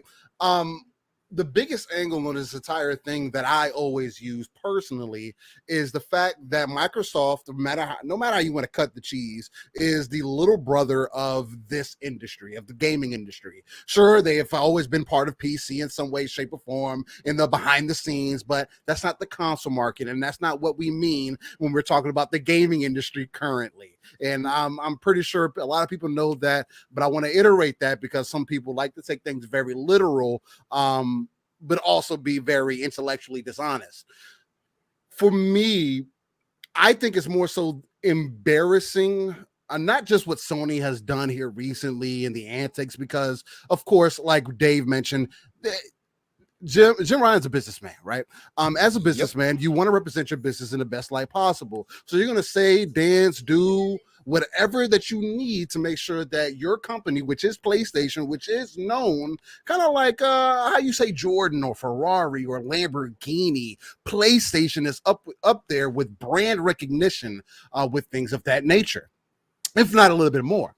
So I think it's actually more embarrassing that PlayStation, as the oldest brother or the elder statesman, has let Microsoft come into the fold and not only acquire more studios. Mind you, ladies and gentlemen, I know a lot of people forget 2017, what was it, 5-6 studios that Microsoft had up to that point, as they tried to make their happenings within this gaming industry and let people know, hey, we got an Xbox, we got a 360. Hey, well, our 360s are failing. Oh, we don't worry, we got you. And then going into the one generation where PlayStation admitted they were trying to stomp Microsoft out within the gaming scene, to Microsoft now having to change the whole way they approach business, which has led us up to the point that we are with it today, to where people ask for competition. This is the thing that bothers me the most. People have asked for competition over the last decade and said, oh, we need it. Even the last 2 decades. Oh, well, we need Microsoft there. We need them to put out good games or Sony type games, because let's not get that confused, so they can be successful. Because one thing that Microsoft does really well that nobody wants to admit, or people feel like is just, and I said this earlier, is always has and forever will be on the multiplayer side of things. That is because of their PC base. Right. At the end of the day, Microsoft is a service-based company. It only makes sense that now that you try to make Microsoft play in a game that they are not familiar with, that they do not want to play. Microsoft doesn't even really make their own computers like that, ladies and gentlemen. Like, sure, they have some, but that's not what they do. Now they're making Sony say, hey, damn, now we have to play their game because the consumer sees the value in what is being presented. And that's the only difference. That's what's happening right now. And they've spent $100 billion in gaming, where your competitor or the big brother has refused to spend that type of money because they do not have the capital to do so, have refused to make sure that the consumers are taken care of on an ecosystem front, let their consumers consistently get their information hacked to the point they don't even have faith in their own service-based systems, which is why they are on such of the back foot for multiplayer gaming. They put it away because it was too much to invest to at that time. And they could rest on their laurels because their base said, we like single-player games. Hey, base, that does not sell games in the long run. That does not sell you content in the long run. The games that you want so much, if you want this deal not to go through, there are going to be very negative implications on the entire scene, as far as at least on a Microsoft level, a big top And they're level, going to be pissed off. because there's going to be money to spend Yeah. at that point. Yeah, they're going to be. You know what pissed I'm off. saying? So it's a different conversation to have, but that's kind of my angle on it so far. Again, it's nothing outside the new. Sony's playing the game exactly the way that it needs to be played. I know they put out that what was that that advertisement where they were kind of playing chess or whatever the case, or trying to tell the people that they were playing chess or whatever. Yeah. I think it's remember that actually the reverse kind of thing that's happening, but because of that brand loyalty, because of that recognition, they can kind of play the game with their consumer to the point, to a certain point, until they can get into a lane that fits them, whether this is within the digital era, where they do more service-based things like a Game Pass-like system, dropping games day and date, games coming to PC, for sure, day and date is going to happen. I know that they came out and said, oh, well, our single-player games are going to be a year. Come on, guys, really? I have this conversation with Pong, and I've had this conversation with others. Why would you wait another year to 2 years to put more money down on a game, or to invest more into a game down the road? Why not get that money more so up front? And it doesn't hurt you putting that game on PC, for an example. On top of the fact that those first party games, the majority of the most popular ones are single player. Everybody's been beating those games by then. Nobody's going to go, they're less incentive to go play them a year later when their game is 30 hours. Hence why you heard Herman Hulse this week come out in an interview and say, we're working on making sure we have multiplayer aspects to our games. Yeah. Right? Yeah. That's sure what did. they're doing to make sure that longevity is there for the single player games. Exactly. Hey, now did you say when you were talking how you cut the cheese? Is that what you said? Yeah. I was just Exactly. Oh man, great point, Steele. Man, I wish we could have gotten this morning. Hopefully, something else will come up this week, and we can. It always bring will. it back into living split screen. It's going to get more interesting as we get further into know the it rest is. of the year, bro. I know it is. 100%. Great point, still, brother. Appreciate you, man. Kay Asante, listen, man. I know you and Everborn have covered this a lot as well, of course, over on the Gaming Circle podcast, and you've been on other shows. Everborn's been on other shows, so there's been a lot for all of us that we've done a lot of talking on this situation. But listen. Absolutely. Yep. Listen, another interesting point in these documents was how Cade brought up Nintendo. And they brought up Nintendo to say, Sony, Nintendo does not even have Call of Duty. Right? They don't even have most Activision Blizzard games. And they're still highly successful. If you cut the numbers in certain aspects, they're number one. Yeah, right? Overall. Heck, they don't even have hardware. They sell people advocacies, and they still make all the money.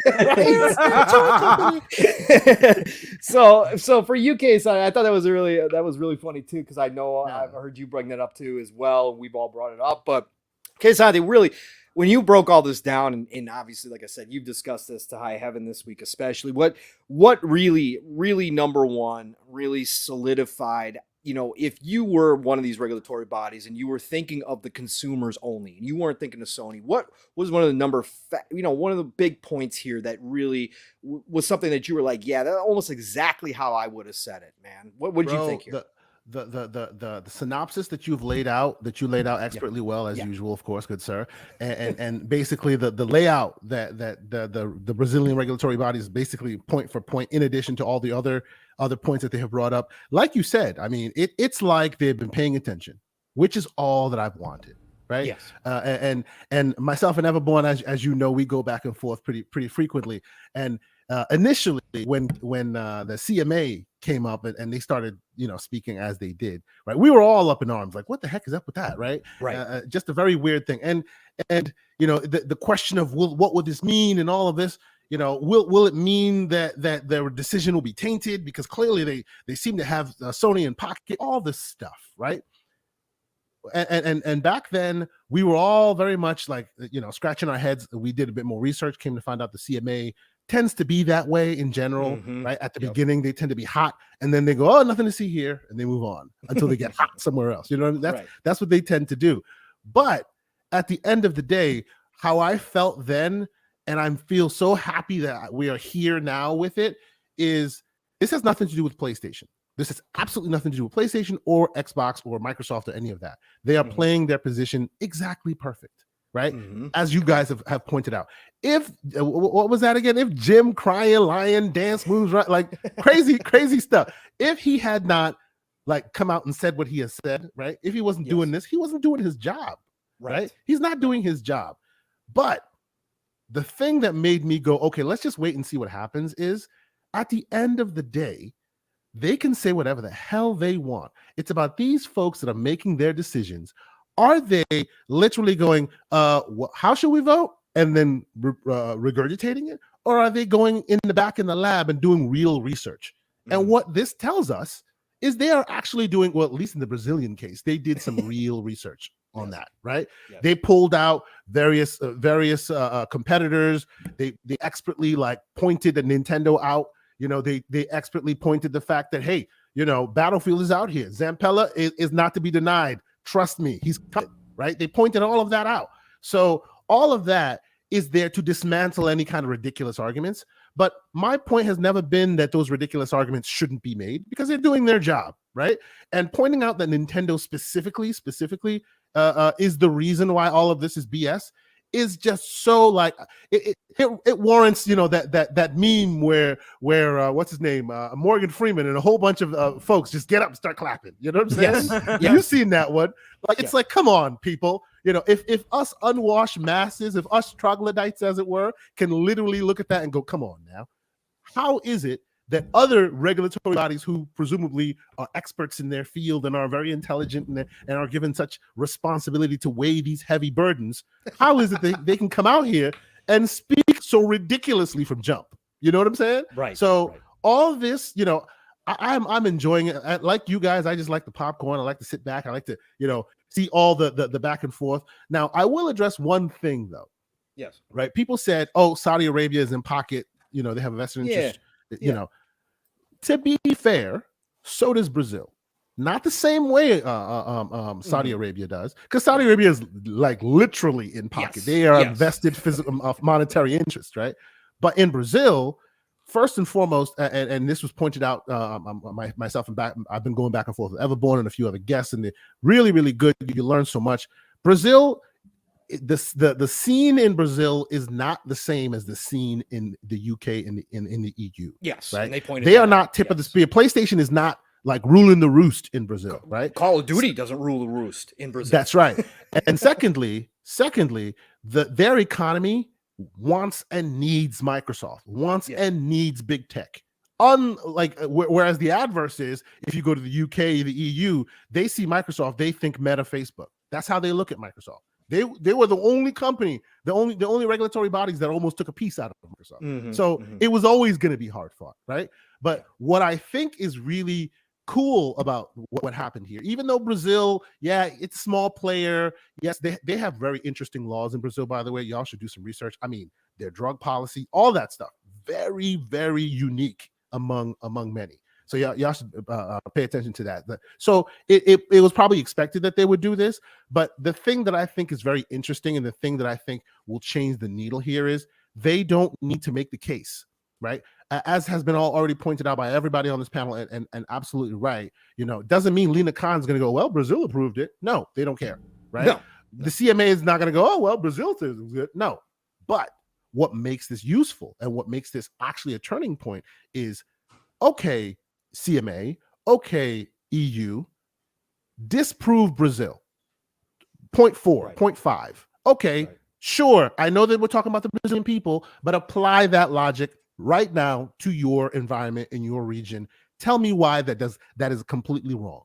And that's a very hard argument to disprove, even if you're taking that talking point elsewhere. So this is why it's important. Brazil may be a small player. The big three, as I see it, would be the EU, the UK, and China. Those are the big dogs. And there are many other dogs swimming around, but those are the big ones, right? But this Brazilian talking points that they literally have now can literally be put on a shirt and go, yeah, disprove this. Because if you can disprove this, we have a conversation. If you can't, keep it moving, right? That's just what it is. Yeah. If you can disprove it, let's have a conversation. Like specifically points 4 and 5. If you can disprove those, and 2.5, I honestly don't even think they were taking snipes at Sony on that one. They were also taking snipes at the CMA on that one. Yes. Being like, oh, I don't know about others, but we here for the people, not here for right. You know what I'm saying? So it's beautiful. It's just magical. It's great. Right. And it's not to say, oh, I want my favorite plastic to win. No, I want justice to prevail, because that was some ridiculous stuff that was coming out of people's mouths. Right. People have been as the Infinite Umbra, shout out to him, has been continued to say, what do they call it? Money Hat Studios has been out in a full effect for years. Right. For years. Yes. So it's wonderful that you have all these talking points, but it's great that the regulatory bodies do their homework. Right. And go, okay, you can say what you say, but this is what we have found to be true. Right. That's wonderful. That's what I'm excited about with all of this. And I agree wholeheartedly. And I wish all the other agencies would do what their job description is, which is supposed to be protect the consumers. Unfortunately, we know that that's not a lot of these places. They have agendas of their own. And they have propaganda of their own that they're going for. And so we wind up in a position where they don't actually, look at the things that they should be doing. And I think you are absolutely correct, Kay Asante, that they were taking a swipe at the CMA as well on this one for sure. So absolutely. Did Pong die? Did you get stolen? Has your soul been reached? PlayStation came from Pong. Did Jim Ryan? No, I thought I was getting major feedback, Steel, because you were so damn loud. I thought that was getting was that loud? My feedback. You was extra loud. Trying to dominate the show again, Steel. Here we go. All right. What happened? I don't know what happened. But anyways, great points though, Kay Asante, and I appreciate you bringing in the fact that Brazil does have some vested interest, because they do. They for sure do, and cloud gaming and everything else is going to be extra. But you know big what? Down there. Their vested interest, whether they like it or not, your vested interest does not negate facts. So that is true. And they there was tons of facts in this. Tons of facts. They did their work, like you said. PTK, listen, we haven't had a chance to talk about this, sir. I haven't had a chance to hear you say your words on this. So this, again, lit the community on fire from all sides for all the obvious reasons that we all know. But when you get down to it and you listen to actual breakdowns of the wording in here and you kind of hear everybody talk about it, a lot of it is exactly what we spoke about on this show time and time again ever since this deal has been announced and ever since obviously Jim Ryan made things public and we got the public Brazilian stuff. now that you've seen it kind of laid out in this format from a regulatory body, again, whether the most important regulatory body or whether, one of the smaller ones, it really doesn't matter. These are people who are hired to do a specific job within their country for their consumers. And these people are, as Kay Asante pointed out, supposed experts in their field. That's why they're put in this position to look at the facts and to investigate and to, actually learn and educate themselves on an industry that maybe most of them never even knew about. So when you hear this stuff come out now this week and you get to kind of sit down and digest it yourself, where did you land on this? Was this the perfect response from Brazil, from Cade, or was there something they missed that you thought of, or do you think that this was the right way to do it? So everybody had a great point, by the way. So, but yeah, I sat back, kind of let this digest. I haven't talked a whole lot. We've talked about it on the show, a few times, but I haven't really dove in yet. So I'm glad that we were able to do it today. But yeah, I mean, I think it was a perfect response. So there was a couple key things that I appreciated that Cade or that they brought up. One would be the fact that Sony is in a position of power. Stop acting like you are behind the pack. Like you're playing catch up. You do not need to do that, Sony. Right. It's ugly. Like you don't need to act that way. And I love the fact that they made that they pushed that to the forefront and said, look, Sony, I get everything that you're saying, but the data actually shows you've been a market leader for 2 decades. So we can throw that out the window. Right. And I love the fact that Nintendo is sitting over there doing their own damn thing, and they could ultimately be not Sony's undoing, but be a huge part of so they could ultimately be a huge part of Sony's undoing as far as their argument. Because they just sitting over there making Mario movies and doing all this other stuff. They have no issue. Call of Duty is not, it doesn't affect that platform at all. You can argue, as you guys talked about already, that Nintendo's has financially been better than Sony and Xbox. They're selling Switches like Coke in the 80s. Them things is going crazy. You know what I mean? You can't keep them things on the shelf. Even though people are begging for pros and things like that, they're still selling. Their games come out, they sell great. So I love that point as well. But the big thing here, and I like the fact that you brought this up, Pong, is that they did their job properly. They're not here. These bodies are not here to make sure Sony stays in first place. And all we want to see, and I know people on the internet, I know people on Twitter, we pick sides. I get it. If you're on one side or the other, I understand that. All we want is them to do their job in a fair way. That's all Asante's been saying. That's all Dave has been saying. That's all Steele's been saying. You, Pong, as well as Fuzz.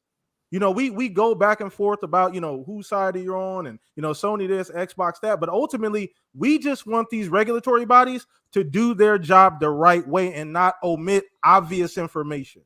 Because it kind of sounded like the CMA was doing that for a minute. And I know, Asante, you brought it up. You're like, wait a minute, did you guys actually do any damn research before you guys tweeted that out? See, it led to like conspiracy theories, as Mr. Everborn Saga likes to do. It led to conspiracy theories in the form of, Jim is a UK guy, and they're literally using his talking. You know what I'm saying? Like, and it's not to say that that's actually what happened, but when you do that, you open yourself up to distrust. Why would you do that, CMA? It's so weird. I don't get it. Yeah, it's strange. The position they took was strange, and it did feel like, wait a minute, Jim pulled up. Had a long conversation and we're like, okay, Jim, we'll take a second look at this just because you pulled up and, we're going to do you. It felt like that. Not that was, exactly what happened, but it damn sure felt like that. So to see Brazil come out, and we understand this is just a rung on the ladder. We get that. We don't want to get too ahead of this, but I feel great about this. This is absolutely necessary. And like you said, this is something that some of the other regulatory bodies can and probably will look at. Now, will ultimately it influence their decision? Probably not. Like the EU is going to do what they do. UK is going to do it. China's going to do what they do. But it is something that universally these bodies can look at and say, you know what? That's actually a good point. Like that's actually some good information. A lot of them are looking at data, from their region and saying, wait a minute, Sony, it's well documented the Sonys, they've killed in the EU for years. There's not even a contest for Xbox in Japan. A lot of these places, Xbox doesn't have half of the presence that Sony does, from a brand standpoint, as well as how well the games sell in those areas. So once again, I just think that it was a great statement. It means a lot for Xbox, and I love to hear that, things seem to be even across the board, at least in Brazil, and I hope that continues. Now, I don't really think anything's going to stop this deal, and Kay Asante, you made a great point.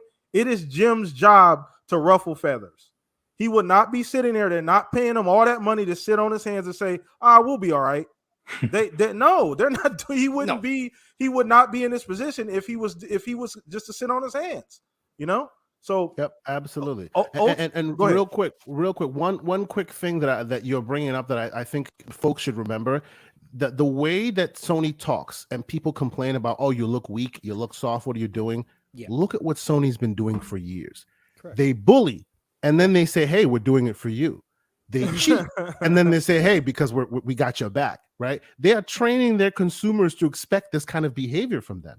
And they've done that for so long that now when you see Sony does something like that, that's Sony. If you were to see Phil do half of what Jim does, you'd be like, what the hell happened to Phil?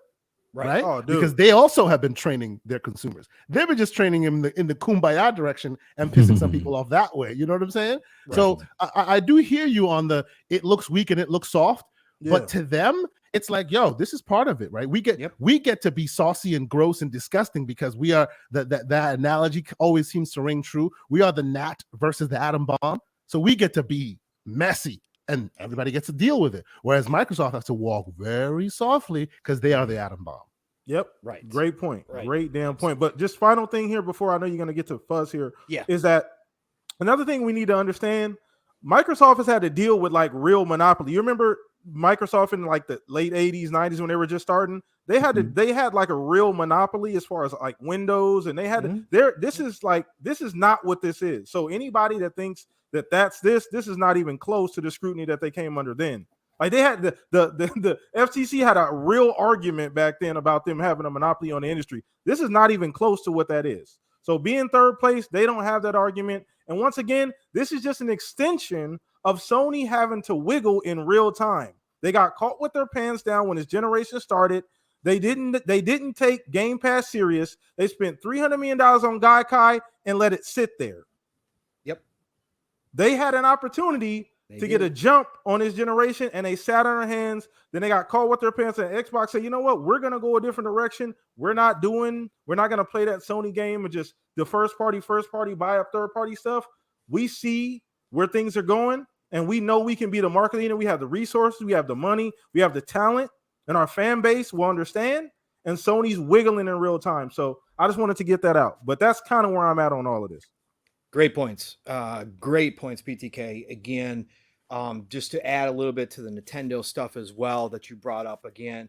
Again, Hogue did a great breakdown, and he said that is one of the points that could be if the other regulatory bodies really get down and they're looking at this from the perspective of Jim's main complaint, which is Call of Duty, that Nintendo could be the downfall of his arguments in each one of these regulatory bodies at the end of the day, because there's nothing to say against that. Nintendo has been doing their own domination without the help of Call of Duty. So why the hell does Sony need it, right? So very interesting again, and we're going to see how this plays out as we go through the other regulatory bodies and what they use out of this, if anything. And Hogue also pointed out that, listen, even if they don't necessarily, take any kind of, influence from this decision whatsoever, because they're all looking at it in their own ways and they're coming at it from different angles. But if there is parts of the regulatory body that are looking for confirmation bias towards, if they have an opinion and they're saying, hey, I kind of agree with Microsoft, they may read these documents and look at that and say, yeah, see, what I'm thinking is exactly right. Brazil found the same kind of facts, so my thinking is correct. And that could help in certain instances when it comes down to the decisions from the other ones. So great point, so PTK. Thank you, brother, for that. Fuzzy, hey, first of all, I apologize you're last. Okay, we've got a huge panel. We've got great panel members here tonight, and I hate that you have to be last, brother. I hate that you have to be last. Bring your thoughts, Fuzzy. Bring your thoughts, because you've talked about this a lot on other shows too. We've talked about this together on other shows over the Fun Speculations channel here, through as we've been going through this deal. But obviously, again, small step towards hopefully the bigger end game. Hopefully sometime early next year we can put this to rest. But for you, when you heard Brazil come out and speak a lot of the same language we've been speaking this entire time, Mhm. you know, how did it make you feel? And what did you pull out of this that was kind of like, yeah, get him, Cade, get him. Well, the biggest thing is I like that they actually did what we would view as research. I mean, there's a lot of misinformation that's been going out there from the Sony end of things, so that way they can, try to disrupt this deal. And that's to be expected. That's all in this whole mix or this game that they have to play to try to remain or keep their key position. So that's to be expected.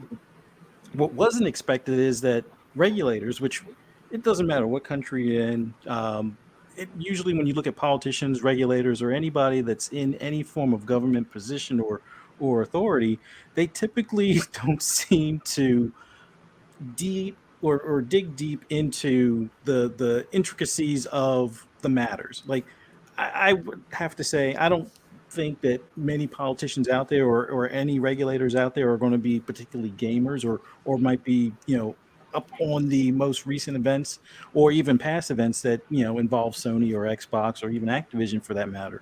But it does look like, based on the feedback that they got from Jim and Sony, they're like, wait a minute, let's check this out for ourselves. Let's take a step back and look at it from this perspective for our consumer base and how different things are affecting the landscape of competition, the landscape for the consumer, the landscape for these combatants or competing companies, and how it all will fare out, whether it's if Microsoft does kind of do a 180 and make, like you said, pulls up shop, closes the doors, and is like, oh, we're an island now, we can be self-contained, we don't need any other studios and so forth. Or if they stick by their word where they were like, hey, let's expand it to everybody, like with putting Call of Duty on Nintendo, which e- even with that concept out there from Microsoft, I like that they looked at Nintendo and saw what Nintendo was able to accomplish without even having Call of Duty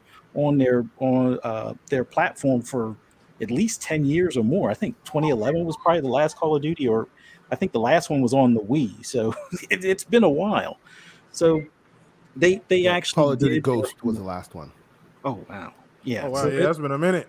it's definitely been a long time, and they've been able to survive and actually thrive without Call of Duty or any almost any Activision titles in their ecosystem. So Sony, just being hyper focused on Call of Duty, which understandably it's probably their biggest revenue stream as far as a third party game in their store or their ecosystem, but I think it kind of bit them in the end. When you get hyper focus on things, you stop looking at the big picture. You're just looking at the target in front of you. And Brazil basically looked at the whole landscape and was like, yeah, we hear you, but we're not believing you on this one. So I just like the fact that they looked at all the info, summarized it, looked at the best, what would be best for their consumers, and move forward with the deal, or their approval with the deal. So hopefully other regulators do similar things as far as their research or looking at the bigger picture and keeping the consumer as the focal point as opposed to the corporations. But yeah, I think other than having this information out there on the interwebs and whatnot, I don't know if it's going to be of any influence, but it definitely will help as far as at worst case scenario for the Microsoft lawyers if they should need to go to court for anything, because these are going to be like you said, hard to disprove statements and research in reference to that industry. Right. So it helps, but Right. yeah, there's going to be a long road to go. I was originally hoping that they would be able to get this deal wrapped up before the end of the year. I'm thinking it's March, April time, so possibly the ink dries before E3, but they might hold announcing it until E3. But in any event, I think this is a good step in the right direction for this whole process, and let's see if the other countries look at what Brazil said as far as not having any not what do you call them, concessions Yeah. or anything along those lines. And I think that's probably the biggest thing, because that should show with Sony being, you know, kind of arrogant and be like, oh, that 3-year deal is unacceptable type of thing. It's like, or in sufficient. It's like, well, you pass up a good deal. It was above and beyond what, you know, a competitor should offer you. Right. So we're not going to, you know, make them do anything more than that. So if you want to accept the 3-year, great. If you don't, you're on your own. So let's see if the other your regulatory bodies, you know, approach it the same way. Yes. Yeah, no, I agree, Fuzzy. Great points as well, sir. Again, sorry you had to be the last, because No, it's- you know the points are taken. We're all similar mindsets, but you still came at it from a different perspective. And I like it. I mean, again, that's what we're here to do. I just want to wrap this up very quickly with my own points. I won't go on a big long tirade like I'm known to do. I think that a lot of this, my point has always been that Jim Ryan's hyper focus on Call of Duty was always going to be a downfall at the end of the day if these regulatory bodies actually took a look at it. I know why he's doing it, and those points have already been made, you know, by everybody here, that's Jim's job. That he knows in his heart of heart that there wasn't a real good chance that anybody would stop this deal completely. He's looking for concessions when it comes to Call of Duty. He's trying to protect a moneymaker, one of the biggest moneymakers they have on their system. He's trying to protect that. That's for the shareholders. That's for his bottom line, because that affects everything they are trying to do now and trying to adjust to these new rules. They're used to being the bullies. They're used to, like Kay Asante pointed out, they're used to being that dominant force who wrote all the rules of the game that was being played, and Microsoft was having to try to play along. And now that game has changed, Microsoft is now writing the rules.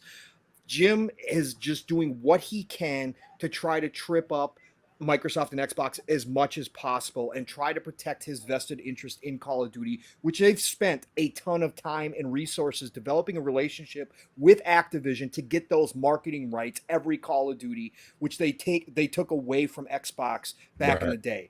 So I think at the end of the day, but his hyper focus on that Call of Duty is a weak spot, because if any of the regulatory bodies, I know there's a lot of grandstanding going on, and we've heard from the CMA, and now we've gotten some expanded thoughts from the EU as to what they're looking at. And there's a reason why Microsoft waited so long to present the acquisition to the EU as well. EU is probably going to be the toughest one out of this bunch, and they were expecting that. So what they did was they gathered some feedback from all the other regulatory bodies and kind of wanted to see what questions were going to come up, what information was going to be requested, how they were going to supply it, to kind of get a good idea of what they were walking into with the EU. Now, each one, the FTC, the EU, CMA, are all looking at different points. FTC has gone quiet, and it's seeming like, when they go quiet like that, the grandstanding has stopped. I think questions are being answered behind the scenes. The education has really begun from Microsoft and Xbox over there. But at the end of the day, this focus on Call of Duty, if the regulatory bodies get down to the nuts and bolts of this acquisition, and Jim's real main complaint, which is leading the way for a lot of these regulatory bodies, is the Call of Duty, and they start looking at the facts that Cade brought up in these papers, they don't make sense. They don't add up at the end of the day to what Jim's trying to present as, oh, we're the victims. We're going to lose this big competitive advantage. Oh, my God, Microsoft is going to kill us. Oh, my God, we're not going to have any opportunity to compete anymore. That's not the facts, and that's not what comes out when you start crunching the numbers and you start digging into the industry. You start understanding that this, again, as Cade pointed out, even if Microsoft were to change their mind and make everything exclusive, that still takes away nobody's opportunity to compete in this industry. This industry is too big, way too many players out there, way too many publishers, way too many games. They pointed out in these documents as well that games can come out of nowhere from a small studio and blow up and change everything. It's happened many times. Minecraft, PUBG, you name it. Among Us for a while was a huge hit out of nowhere. Those things, this industry is in continuous flux, and I don't think the regulatory bodies, at the end of the day, Yes, they have their own agendas, but I don't think they want to set precedents where they start interfering in a growing, very, very healthy industry and start setting rules where we start protecting the number one player just because, well, they're number one and we really like them. I don't think you want to start doing that, because that is actually anti-competitive at the end of the day, and your rulings are going to come into question and set really, really bad precedents going forward. So I think that this is not a walk in the park by any stretch of the imagination, but I think by early next year, this deal does wrap up, like Fuzzy said, March, April, sometime in that area. I think we finally get resolution, and I think that, yes, Jim might win some concessions about Call of Duty, and he might win a couple. Some of these places may do it. I don't think they're going to give in and just say in perpetuity, or I don't think they're going to say, yeah, next 10 years, PlayStation gets it. Yeah, I know. That's the way we all hope, but I just don't think it's going to happen. But because I think Microsoft is willing to give in certain areas to get this deal done. Yeah. And so, because again, Call of Duty is the shiniest diamond that everybody's staring at, but they're taking home a whole treasure chest full of diamonds for their future. And that's what they really want. They want the king. They want the Blizzard. Call of Duty is just one diamond. They're willing to concede that diamond and share it with everybody, as I've said before. They're taking home a whole horde with this deal, and that's what they really care about at the end of the day. So great points, brothers. Thank you for breaking down this topic with me, For sure, covering it. Again, it's a big topic. There's a lot there. There's even more meat on the bone. I mean, we didn't even get to a lot of it, but thank you all. It was awesome, man. Appreciate you, man. Let's go ahead and throw this over to you, Fuzz. I know you got a topic for us here too. Yeah. Now this one's going to be more of like a trip down kind of like speculation lane type of deal. Oh, let's go. Let's go. Well, a lot of it is fueled by recent reports about Tencent being more aggressive in trying to take a bigger stake in a controlling stake or ownership of future studios and things like that within the gaming space. Basically, everything that they've been doing before was just take a piece of the pie type of deal, earn revenue off of it, kind of hands off, and just keep getting that check in the background as an investor. But now with them going more so for the mergers and acquisition strategy, similar to a lot of these others that are in this consolidation time frame, Tencent wants to step it up a bit. So with that being said, I put a poll on Twitter earlier in the week about if okay, let me get back here. Sorry about that.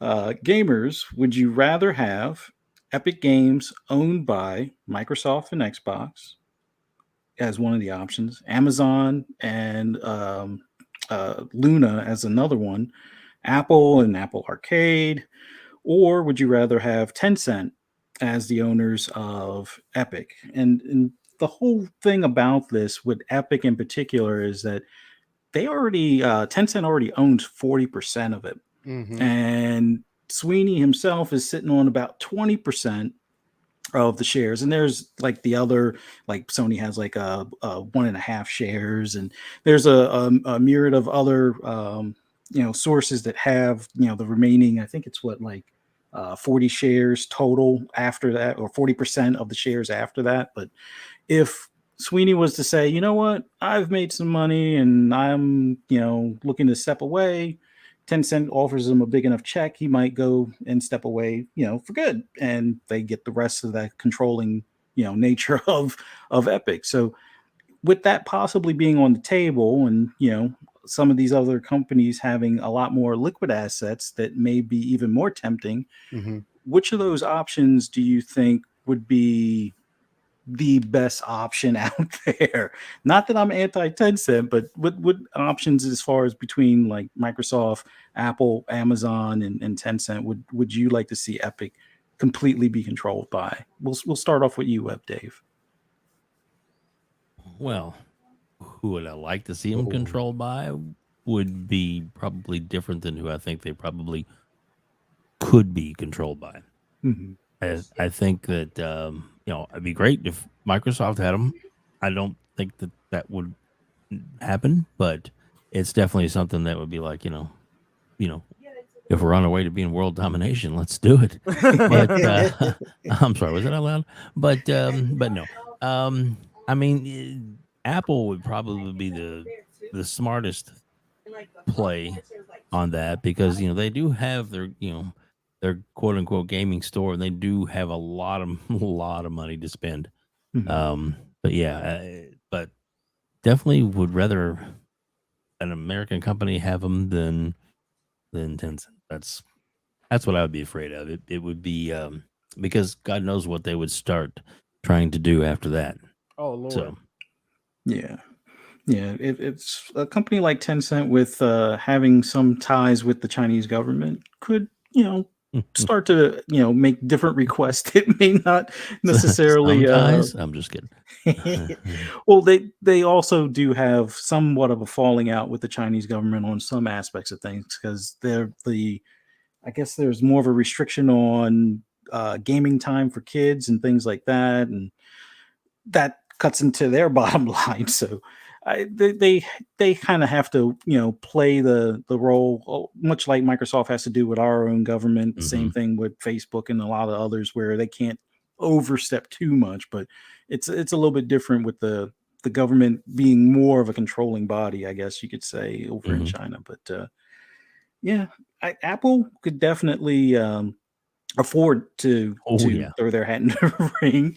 But Apple also likes to, make it so it's a closed ecosystem, if at all possible. So that could be a interesting licensing thing for Unreal Engine in the future. But let me get your thoughts, Kay Asante, on out of those options, which one? Let's do kind of the same setup. Which one would you like to see possibly swoop in and consume Epic, or which one would be the more likely? That's a tough one, brother. I've been listening to the conversation back and forth, and man, that is difficult, because Epic is one of those things where, at this point, Fortnite, yeah, whatever, but the Unreal Engine, whether you like it or not, is becoming like a minimum standard, right? And some of us like it, some of us don't. There are good and bad reasons for that, but we are where we are with it. So any one entity that solely owns that environment, that's a very broad, like, it is too much power to be handed to one entity, and that entity would have to be looked at very, very, very shrewdly by any kind of regulatory bodies to make sure that thing's up above board. I don't know about Tencent and Epic, because I mean, they've already asserted their interest in Tencent in Epic before, as you've already pointed out, them buying stakes, but it's made them have to. I think this was some years ago. There was a tournament that they ended up disqualifying the winner because he had something bad to say about Xi Jinping. Like, yes, these are the things, right? These are the areas where, they're disqualifying people, because some folks are recognizing certain governments that the Chinese government doesn't recognize. Well, we think they should be a government. Just because somebody said that, because they're in a room full of people and they have a microphone in the bully pulpit, all of a sudden that goes against China, and here we are, right? So because of those moves, and they've already done that on a few occasions, it hasn't been monstrous, but it's just been concerning, right? So I wouldn't think Microsoft, because let's be honest here, how many actual, and I know Epic and the Unreal Engine is a different beast altogether, but how many engines is Microsoft sitting on right now? Right? Yeah. And what are they doing? They're using Unreal Engine, right?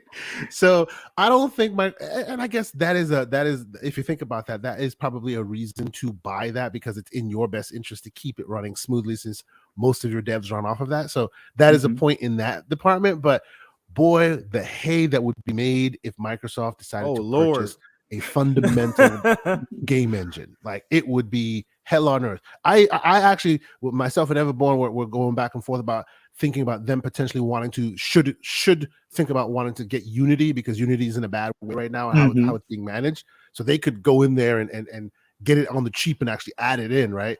And and I see the man Gerald Mack in the chat saying, "Yep, Crytek, also a thing we've talked about."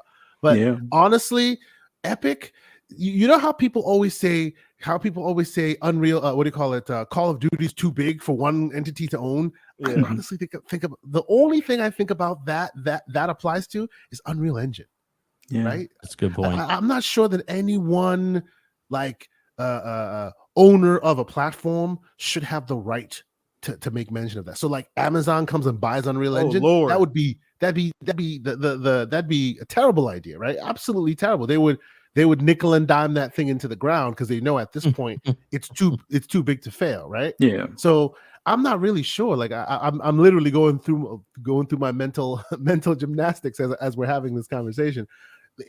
There is no one entity that I go, yeah, I feel safe with it in their hands, right? I actually feel safe with it in Sweeney's hands because, like Gabe Newell, he's from old school. What's the term? He doesn't spare fools. He will come out and he will let you have it, right? Except the fact that he does kowtow to China on occasion because they own some of his company, you know. Right. But I think because of that, probably where it is now is probably the best hands it should stay as long as possible, because he seems like a person that would bitch loudly if something really was happening. Yeah.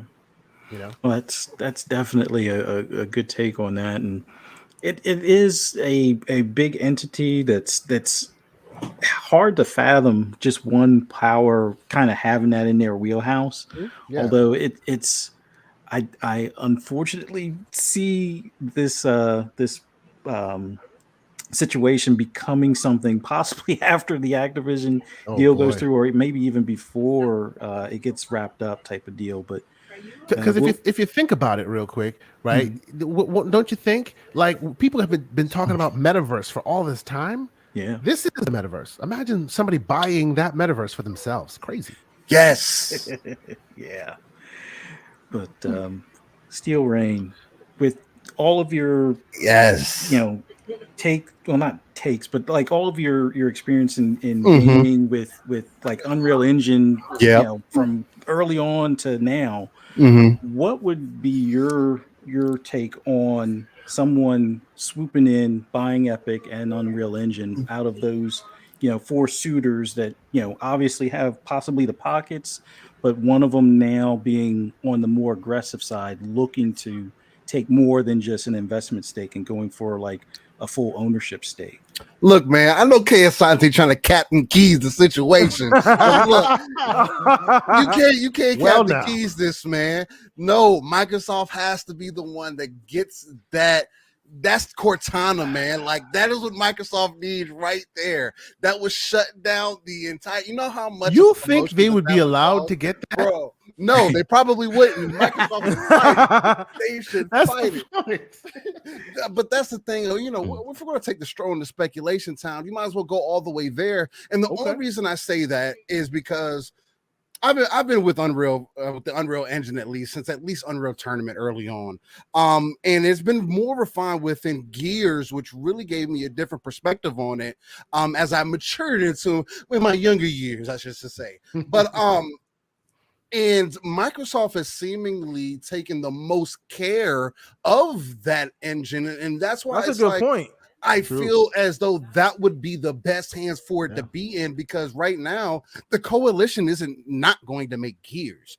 The coalition is not going to not work in the Unreal Engine. Like that's what they're there for. So at this point, it's kind of crazy to me to see when you see Sony investing more, you see Tencent investing more questions that pop up for me, which is why this question is interesting, Fuzzy, is when I see these deals happen, it's like, okay, where's Microsoft at in all this? Because if it gets swooped up from underneath them, are you willing to just because whether you face it or not, or whether you know or not, Gears is a pillar franchise to Xbox.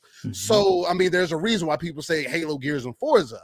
So would you be willing to just let that go? And what else could you make that game in? I don't know if there Crackdown is 3 on an epic level. Oh my god! I mean, yeah, they would have to actually do it to stop. Like, no, but what I mean is, like, they have something, they're working with it, and then somebody buys it out from under them. just like they did with Crackdown 3. Okay, exactly. See, that would be so detrimental to that, just that IP, and to that studio that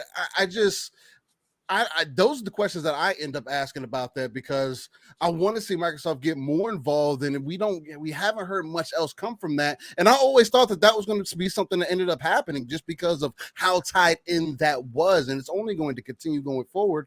So, so for me, easy answer is going to be Microsoft.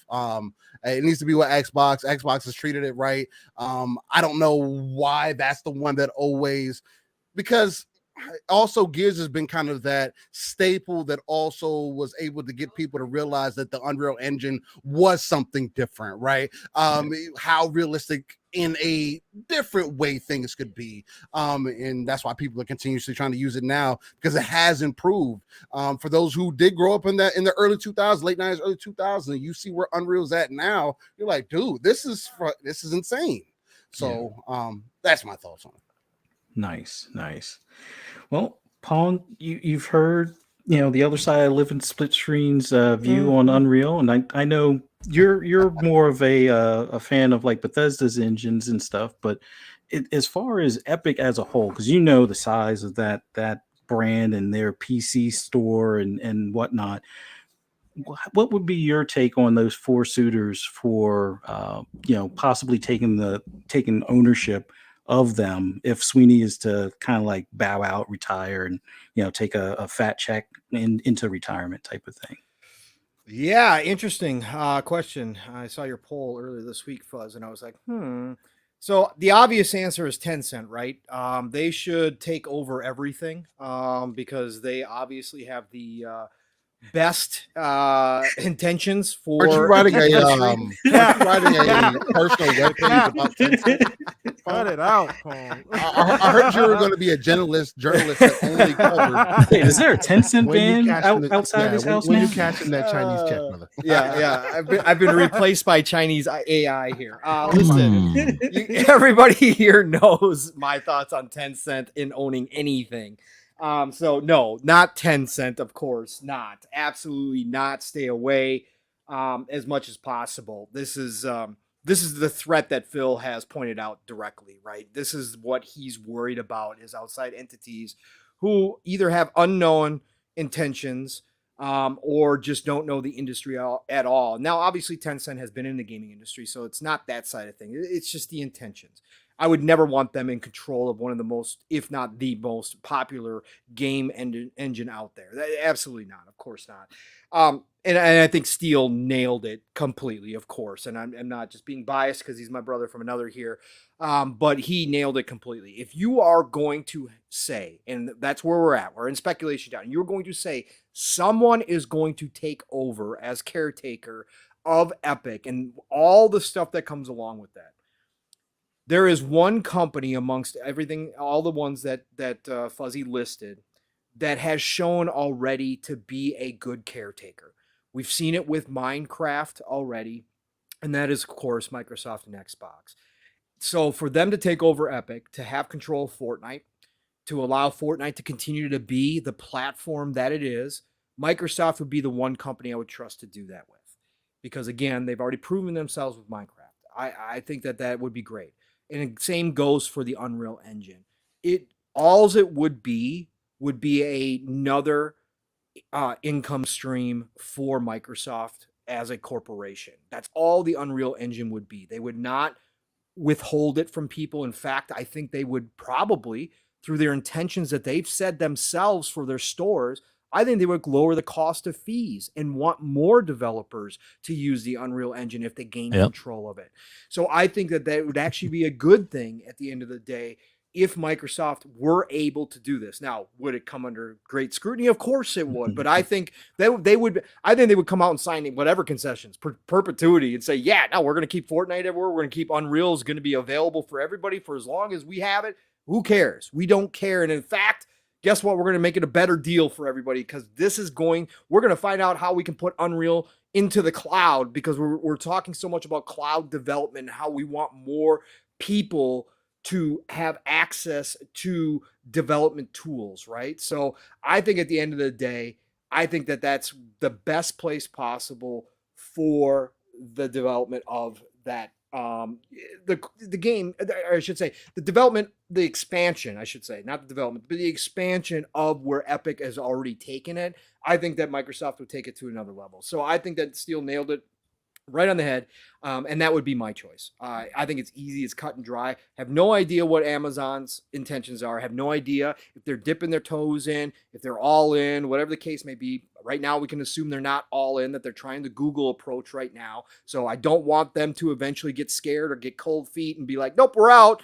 Bye-bye, Epic. We're just going to sell you off in pieces or whatever the case may be. No, I don't want that to happen. And Apple, my God, come on. Walled garden, man. I hate Apple to, up there with Tencent, right?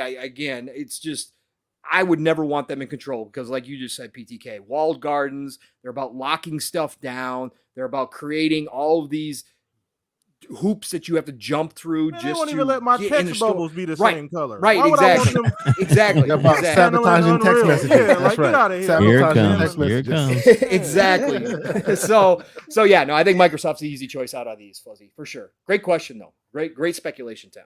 Nice. And just to be clear, I used to be an Apple fan as well. I it's not that I wouldn't want them to have it, but I do know that like you said, Pong, they're definitely more so keeping things within their ecosystem. So it could be a little bit of a strain, although I think they would see the revenue aspect of it where all these games are being, made in Unreal. If anything, it might help Apple Arcade. So that way you would have even more games that, hey, if you're going to use Unreal, you could save, an extra, 10 or 15% on the fees if you put that on Apple Arcade as well. So maybe that would be a nice play for Microsoft and Xbox as far as some of their games, finding their way on Apple Arcade. And I don't know that might be a bit of a stretch, but PTK, given that, Tencent is going to be more aggressive. They see consolidation is, at their doorstep and they don't want to be left behind or the last one left without a cheer. Of the four, including Tencent, Microsoft, Amazon, and Apple, which one would you see as the best caretaker or possibly the best suitor for, acquiring Epic and all its other properties? So there's two takes on here. So there's one, Kay Asante, very diplomatic take, right? Leave it as it is, right? Like it's too big for one company to handle, essentially. That's fine. I mean, how it's broken up currently is like I said, things have been going great. Unreal is getting even bigger. It's getting better every time we see a new iteration. So things seem to be going the right way. I'm not going to throw Tencent under the bus. I get the whole, Chinese government connection. That's a bit precarious because they can have an influence, on how things Can actually. you imagine how much personal information that Epic Games has stored? Oh, it's ridiculous. No. Yeah.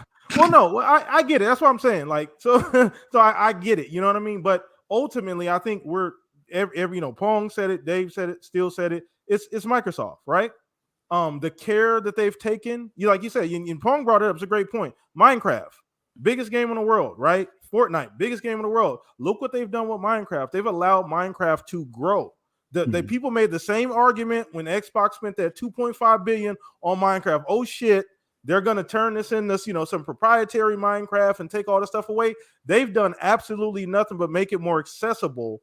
Even including like an education version, all these different things that Minecraft may have not had, if it wasn't up under Xbox and Microsoft's tutelage. So I think just by value and virtue of Microsoft having the experience in gaming, like you said, it's a flagship engine for Gears. Gears really did show people what Unreal was capable of outside of like Unreal Tournament. It really turned people up like, wow, wait a minute, this engine is actually amazing. It can do all these amazing things. So I think under their care, it would do nothing but grow. I don't trust Amazon at all because once again, they could pull a Google. We're seeing where things is going with Luna. It's kind of a slow burn, but I don't trust Amazon at all. And then Apple, I feel 100% like Pong said, the walled garden mentality. Apple does what's best for Apple, not for anybody else. You see it with the way they treat their phones, the way they treat the users. We know how to make your phone better than you actually think you know what I mean? Like we know what you need. We know what you need in your phone, not you. So you're just a user, you're not an admin. And they look at everything that way. So I don't want Apple touching this. So to me, it's 100% Microsoft. I don't even think it's close as far as who should, if this was hypothetically to happen. Now, like Pong said, there would be pitchforks outside of Microsoft. We get that. Yeah. But ultimately, I think people would need to take a step back and really look at the options the same way we talked about Bethesda. Them purchasing Bethesda, because Bethesda could have went somewhere, but Bethesda could have been in Tencent. Yeah.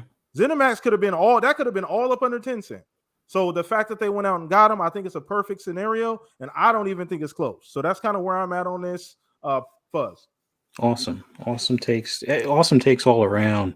Now, as far as the results for the poll, it was a landslide, like 91% to like, I think the next closest one was Tencent at 4%, but it was 91% voted for Microsoft and Xbox. Man, you got a big group of Chinese bots following. I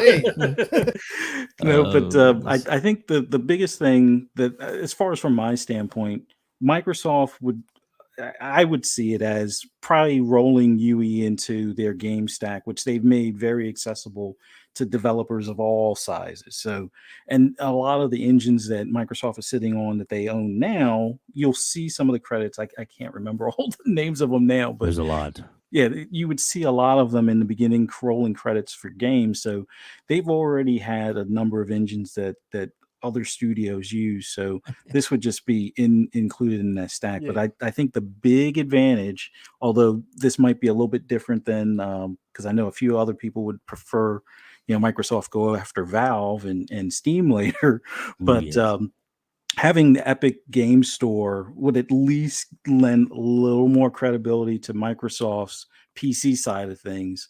Not that they need to be a toe-to-toe competitor with Valve. I mean, ultimately they would like to get closer, and I think having Epic Game Stores, at least their info and possibly with their finances, they can go back to, instead of doing like the free DLC, because I think they used to do free games in Epic, and now it's down to like free DLC or freer, like cheaper free games. No, it's free games, but it's still not free always games. great games.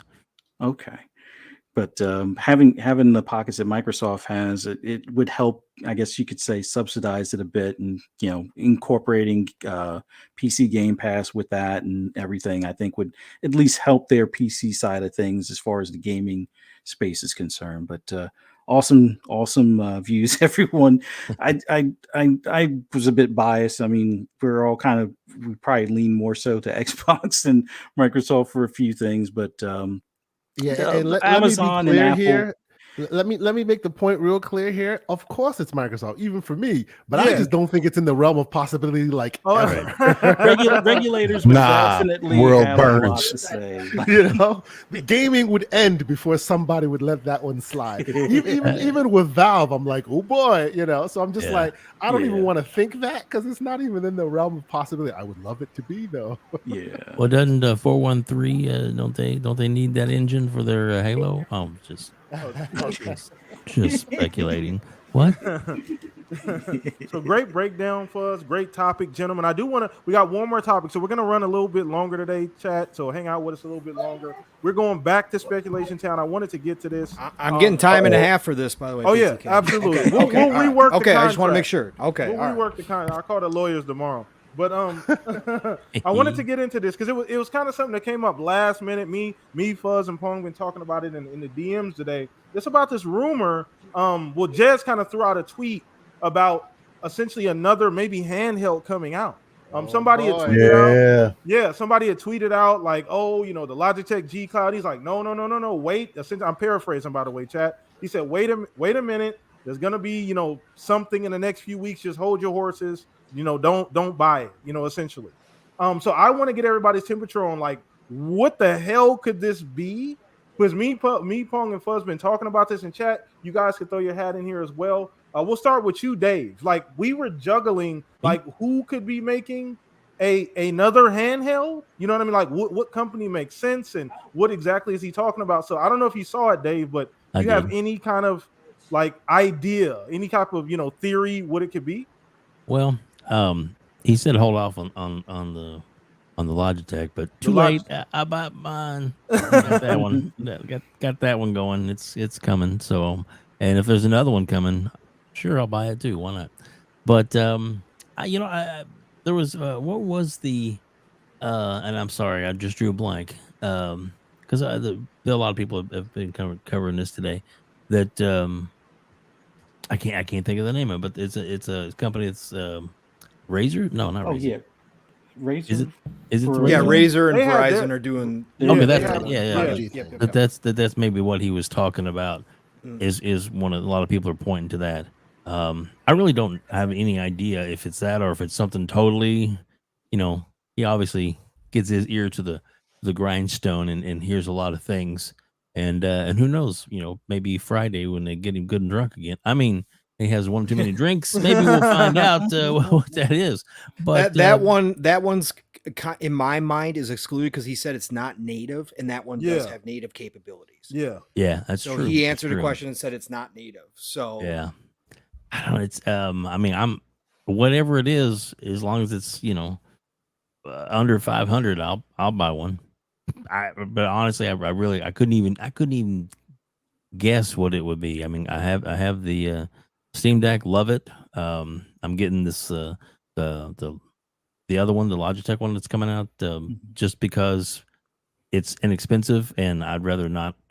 I mean, I like the portability of the Steam Deck, but sometimes I'm afraid, I don't want to drop it or beat it up, so it still kind of stays around the house local. Where the Logitech, man, it's $300. It's going in my pocket. It's going wherever. It's going in the car. Take it to the coffee shop, and I'm not going to really care about it. But I don't know if it's affordable and it's a beast. I'm on it. I'll get it. All right. So I mean, we can all kind of like whoever want to chime in next, like throw our hat in the ring. I'll jump in real All quick on this. As you know, I'm the tech guy. Hello, my name is Casey. I'm the tech guy. Yeah. So this stuff is totally exciting for me. Myself and Web Dave have actually had that conversation about the Logitech G Cloud. Yes. The unfortunate thing for the G Cloud for me was it was a mid-range phone. Like there's literally you can look it up. There's a Xiaomi Redmi phone. It's literally a mid-range Android phone from 3 years ago, literally 3 years ago. And it has the same specs as the G Cloud. And actually it has a bit more RAM than the G Cloud, and it costs less than the G Cloud, right? And that's not for, direct correlation of price to value. Obviously marketing, subsidization from the companies, R&D dollars, all that stuff is a factor of the equation. And with the G Cloud, you have Tencent in there making the UI. So they need a piece of the pie, right? So all that led to where we are now with that G Cloud being possibly not the biggest hit of that we were expecting. As far as who could be making this, there's so much hardware out there right now, and the Steam Deck being what it is and being out as much as it is out, and while we're in this world where chip shortages are everywhere, but Valve is like, well, we solved the problem. Anybody can get a Steam Deck now, like it's spurring innovation in that handheld market. But what most don't know is that handheld market has been pretty exciting for a long time. It was just cost prohibitive until Valve came in and undercut everyone, right? The average was $1,000, but you were, for a long time now, you have been able to get an excellent handheld, like a Steam Deck for a long time now. It's just you had to go with like the Aya Neo Next and the all these, which are like minimum $1,200. You know what I mean? Or the what is it? The XO player or the XM player or whatever. All these are basically handheld Windows devices, right? So I say all that to say, if we're going to see a price that's cost effective, because as was pointed out just now, it's not going to be native. So again, that means you have no bearing on the GPU speed. So we're not talking a high-end Snapdragon, not a CPU speed, just enough to get the bare minimums out the door, and hopefully maybe add a 5G connection. Yeah, I'm hoping this is a deal with Microsoft. I'm hoping this is a deal with a company that can do that subsidization, because then, oh yeah, there's no reason why that G Cloud should not have come in under, like, even if they're aggressive, if the Steam Deck can start at $399, the G Cloud or a device of its ilk can start at $99. It can do that, right? Now the G Cloud, how it was set up, had they spoken to me and said, "Oh, 200, okay," right? But they said 150, right? And that was too far. And especially me knowing exactly what that hardware can do. You're not playing Genshin Impact on that. And I use Genshin as the benchmark because that's the or even Fortnite. That's the biggest mobile game you can find, right? And that chip in there won't play that well. It will, but it'll be hitchy and whatnot, right? So if we're in that world where you're not expecting to get too much out of your hardware, and the thing you're really there for is the screen and the connectivity, then it should be cheap as dirt, because you can get screen and connectivity really cost effectively. So who do you think though? Who is I honestly think there's two ways that this can go. Either Microsoft signs a deal with Valve and makes a branded one of these Steam Decks, and I'm literally pointing to my Steam Deck right now because that's a thought. Right? They can slap a logo on it. Oh yeah, because look, we've seen them recently. Y'all recently saw that with what's his name, the handheld controller sticks that add to the iPhone that make it really beautiful. What I have one sitting here. I forget its name. Backbone? The Backbone. Thank you. You recently just saw the Backbone. Razer Kishi, all of them made a specific Xbox with Xbox logo and PlayStation with PlayStation logo. Same device, just branded differently, right? Microsoft has already come out and said, hey, here's how to put Game Pass on Steam Deck in the most obscure possible way if you're not very tech savvy. But while you can do that, we're working on a better solution. They have literally said that. It's on video. Right. So there's a world where they go, hey, guess what? We work with Valve. Here's a Microsoft Xbox branded Steam Deck, and it does this. What counteracts that narrative is, of course, Jez has said it's not native. Native. So it has to be a Snapdragon based device. It has to be a very low CPU, low GPU device. And mainly the priorities there would be the screen, the battery, and possibly the Wi-Fi slash 5G radios. Sold. That's it. Solar. Asante, do you believe, because I have no idea, like I've been racking my brain ever since we were in the DMs, like who would be doing this? Because we've already got Razer, we've already got Logitech out here. Samsung. So who else is do you think Samsung? Yes. Samsung? Yeah, I mean Samsung, yes. So because they're the kings of iteration. They are the kings of we saw this thing 6 months ago. They got stuff to play with. Samsung has got it done. Like they can flip a switch, and their R&D is second to none. Yeah, they are in partnership with Xbox, then obviously, because obviously Xbox has got the app on their TV. App on the TV. Absolutely. So this could right been now, like, if you were to download their app store, like if you download Game Pass from the Samsung App Store, you're getting the full package. Correct. Right? With everything, with purchasability and everything, whereas you can't do that anywhere else. So maybe Samsung and them work out a deal. They take one of their SoCs that's based on a lower chipset, because Samsung has the premium tier and they have the lower tier, and it keeps dropping. They have like really decent phones that literally like $200. Right? And all it needs is a Wi-Fi radio and an OLED screen. By the way, what does Samsung do? Provide OLED screens for everything. So those Apple phones are Samsung screens. Hey, exactly, sir. hey, Paul, and they got rid of the Note. So that was going to be kind of my angle too. Is going to be just Samsung, because they already have that deal going with Microsoft currently with the TVs. It only kind of makes sense when if you have them coming in there to already do R&D, like Kay Asante was saying, then it only makes sense to why not drop some other concepts while we're having them meeting over here. Or maybe we had some lunch and we came up with some good ideas of some other things we might be able to do. And Samsung is always interested in expanding on their hardware market, especially because they have become more of a trusted brand. I know they've had some hiccups with their phones and batteries blowing up and such, but overall, when you see a Samsung device, you do know that it's almost kind of how people look at, and it's kind of, we're throwing Apple all around the place today.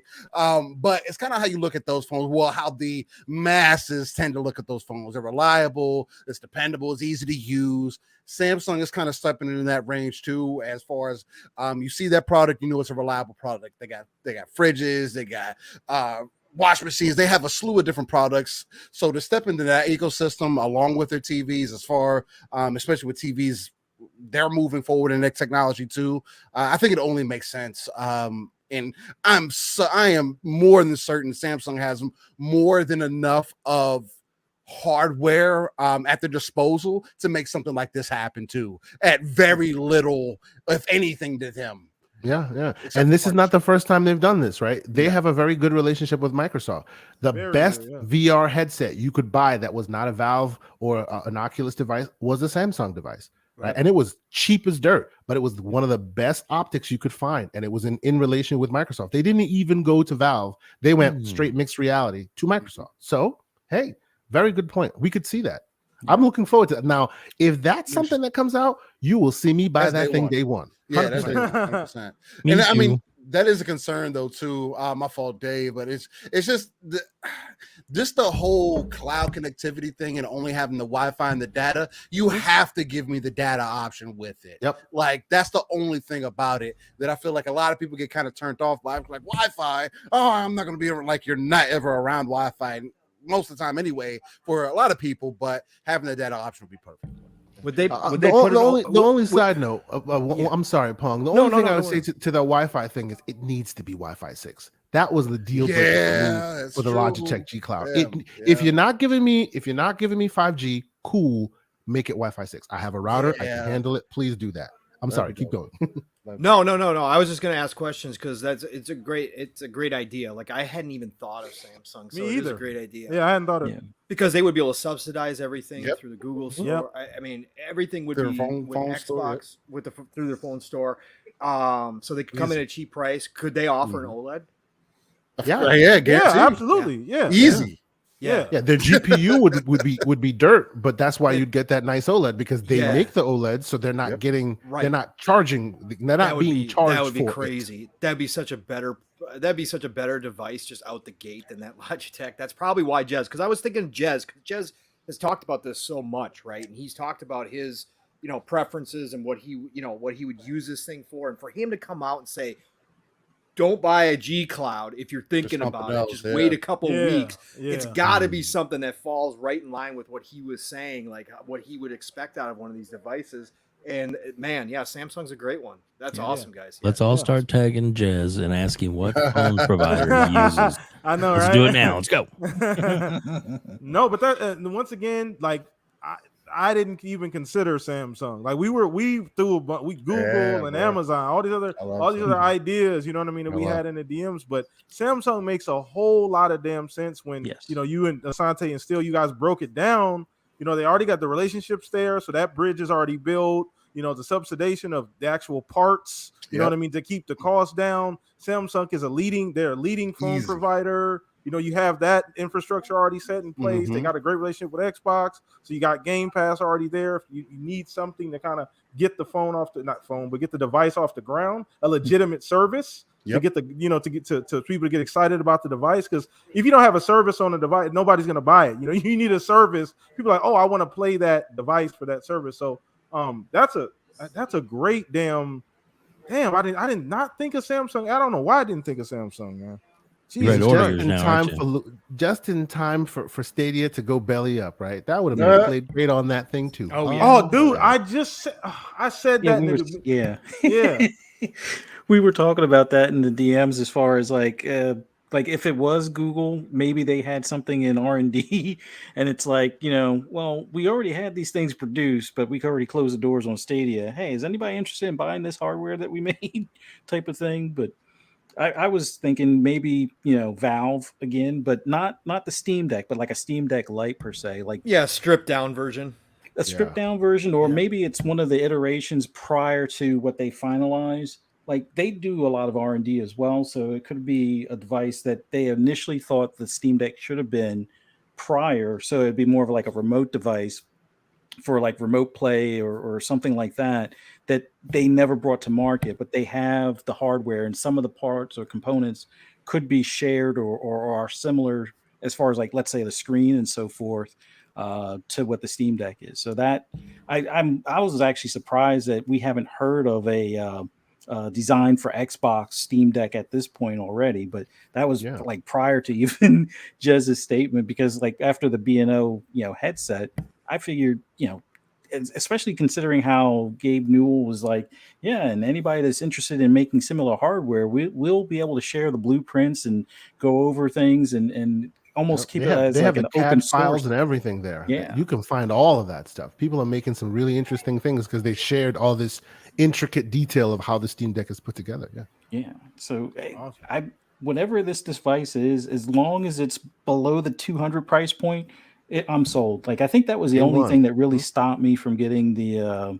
Logitech G Cloud, because at like 300, that's a few. Well, it's not a few dollars, but it's like close enough to another Steam Deck, like the entry level one, that it would just make more sense to just get another one of those for at least for me.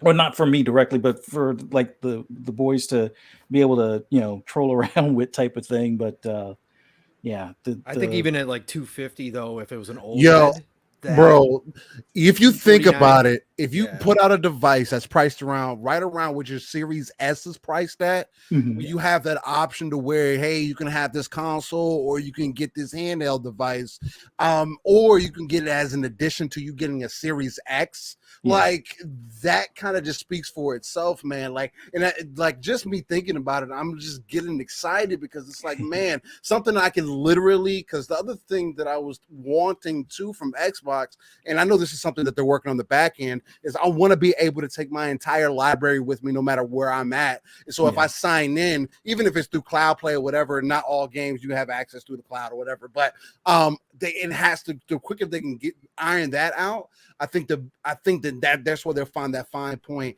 because you'd be crazy to think if they aren't trying to find a way to take that X screen and the Series S and really R&D the dog mess out of it to get it into that really small platform to get it to the people. But my only pushback on you there, Steele, only pushback is right now, two things are very prohibitive for that. I would love that. The best way you got right now is Steam Deck. You can't get any more. Because Steam Deck just leaves the config to you. That's true. If it turns it into console land, they'd have to reprofile for another platform. That's true. Ooh, that would be, developers would be like, screw you, Microsoft, get the hell out of here. Maybe next gen, we'll see. Then maybe it would definitely be small enough. Yeah, facts. It would still have to be more cloud based for sure. Than anything else. Yeah. All right. Well, I think we go ahead and wrap it up on that one, man. This has been a phenomenal show. We've had a ton of guests, more guests than usual, but it's been an amazing show. Chat was lit today. We appreciate you guys, but I think we're going to wrap it up on that. But before we get out of here, we're going to go ahead and let everybody around the panel know where you guys can find them. I just want to say I appreciate all you gentlemen for hanging out with us, all five of you for hanging out with us. It's been, like I said, an amazing show. On your way out, do me a favor, follow every single one of these gentlemen, Webb, Dave, Steele, as well as Kay Asante. I know they'll speak up for themselves, but I want to make sure I put it out there. We know how we treat our guests here at the Shop Podcast. They take their time to come out, hang out with us, give us this good entertainment, talk about these topics so you guys can, get your gaming fix for the weekend. So make sure you guys show them some love on the way out. But we'll start with our first time guest, Webb, Dave. Thank you, bro. I hope you enjoyed your time here, man. We'd love to have you back, but let everybody know where they can find you. Man, I loved it. Thank you so much for being for letting me be on here, man. PTK, this was awesome, and I've interviewed every single gentleman on this panel except for you. So I'm we got to get it in, man. I'll hit you up tomorrow. Well, maybe we'll work out for sure. We'll figure it out. But yeah, I mean, being back on here with Pong Soul and then Fuzzy, love Fuzzy, man. Steel Rain, amazing. Kay Asante, oh my God, what this was awesome. This was great. You guys are all my heroes. I'll tell you that right now. Enjoyed being with every single one of you. Enjoy everything you say. Enjoy everything you do. Great assets to the community, one and all. Anybody can find me at Outbreak Podcast on YouTube. It's outbreakpodcast.com is our website. And like I said, got a lot of great interviews. Got 40 interviews up now, more coming. Mondays is going to be Miles Dompierre. So that's a very interesting one. And I'll let you know a little tidbit. not a lot of people know that he actually has an album out. Listen, and you'll Oh. find out about that. I'm telling you. Oh, and the last thing I got to say is what Phil says just brings tears of joy to me. This is about delivering great exclusive games for you that ship on platforms where Game Pass exists. Words to live by. The laugh in his voice always gets me. It's great. Fantastic. Thanks, guys. No problem. Shout out to you, Web Dave. Once again, you guys, Web Dave is awesome. Go support him. Shout out to Boom. He's a co-host there with Breakfast with Boom, obviously OutbreakGamer.com. Go show him plenty of love. Go flood the website, man. Leave reviews, all that good stuff. But shout out to you. Before I get to this next person, thank you, ATL, for the $10 super chat, bro. Thank you. Said good show and panel. Appreciate you, brother. He's always here every week, so shout out to you, ATL. But we'll throw this over to you, Steele. I know last minute edition, but bro, we love having you here, bro. Love having you here every single time you can make it, Steele. But let everybody know where they can find you if they don't know already.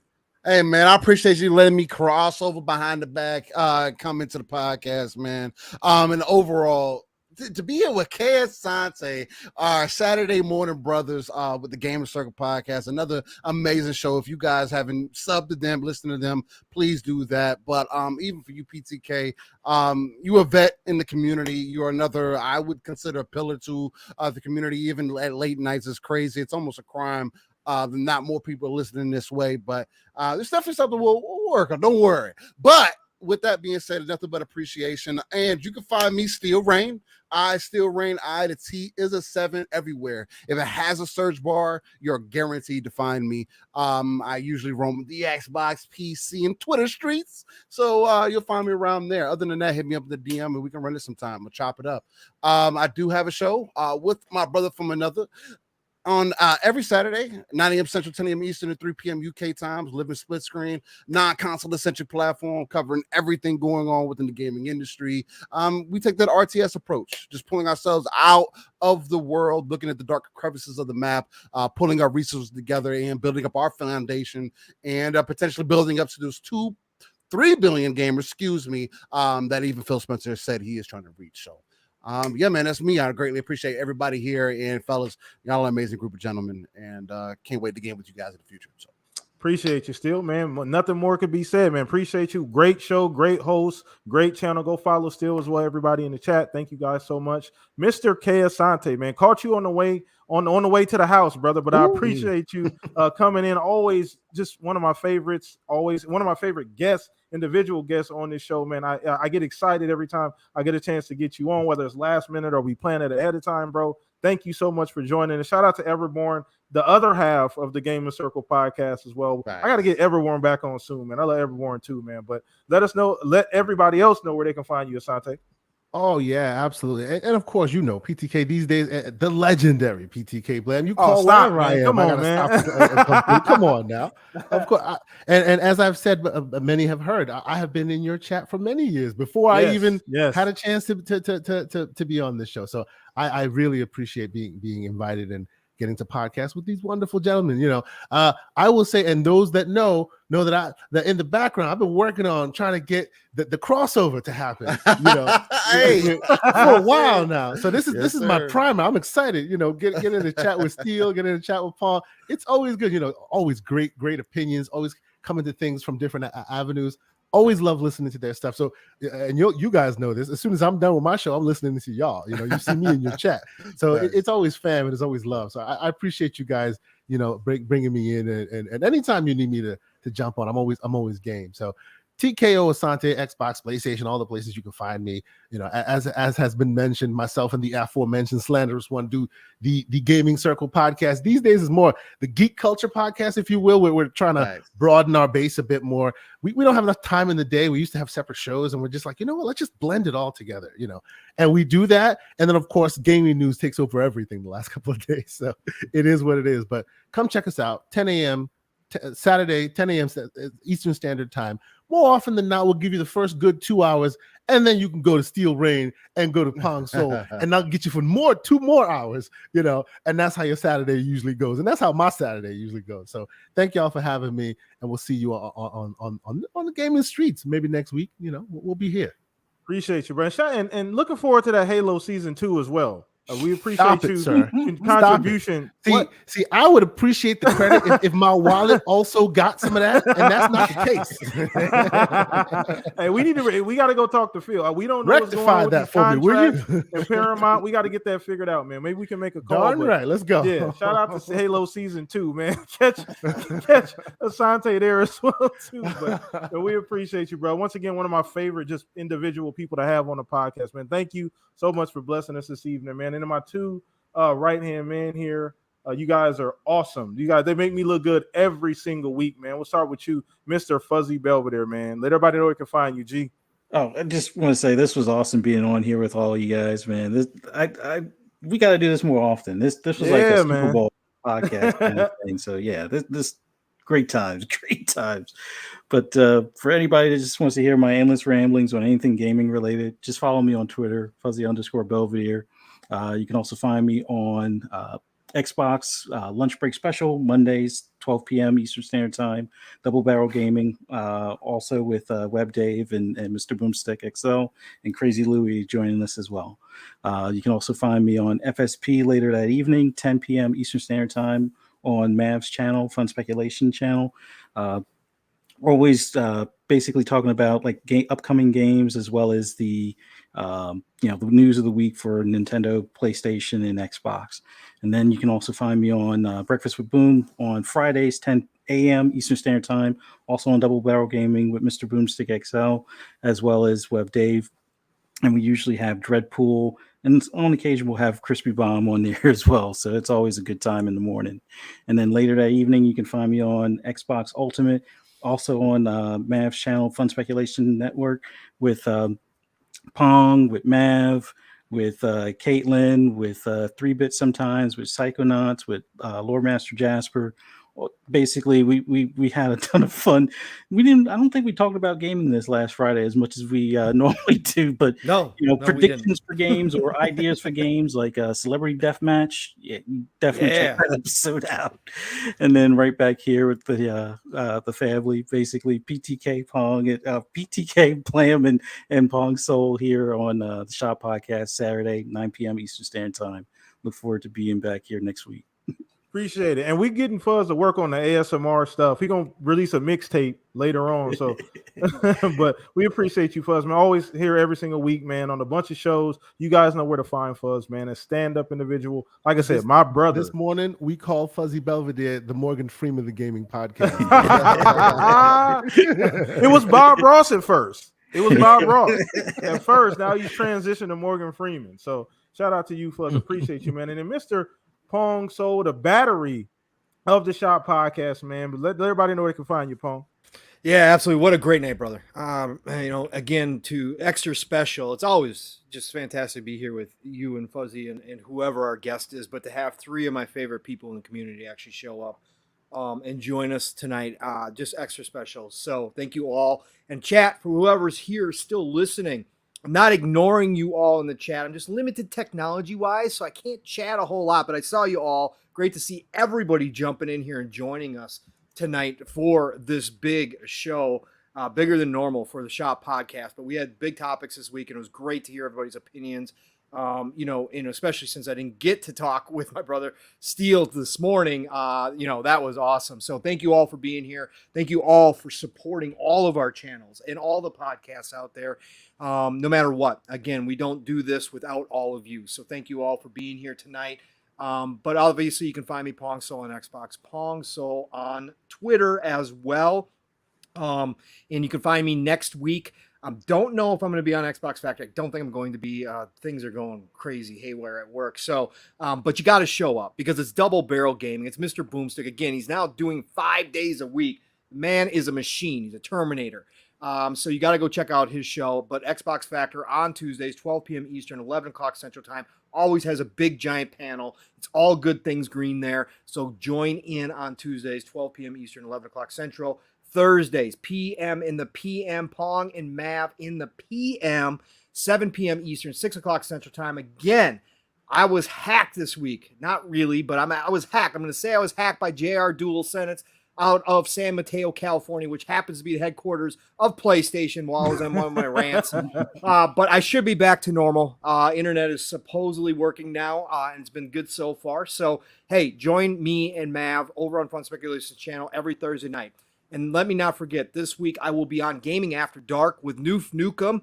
He is now back, so put the kids to bed. Shout out to and Noof. come on in and join us on Gaming After Dark. It's going to be a good show, and I think that is 9 p.m. Is it 9 p.m. Eastern or 9 p.m. Central? I can never forget on Wednesday night, but be there. It's going to be a great show. And then Thursday, I will also have an extra show in the afternoon.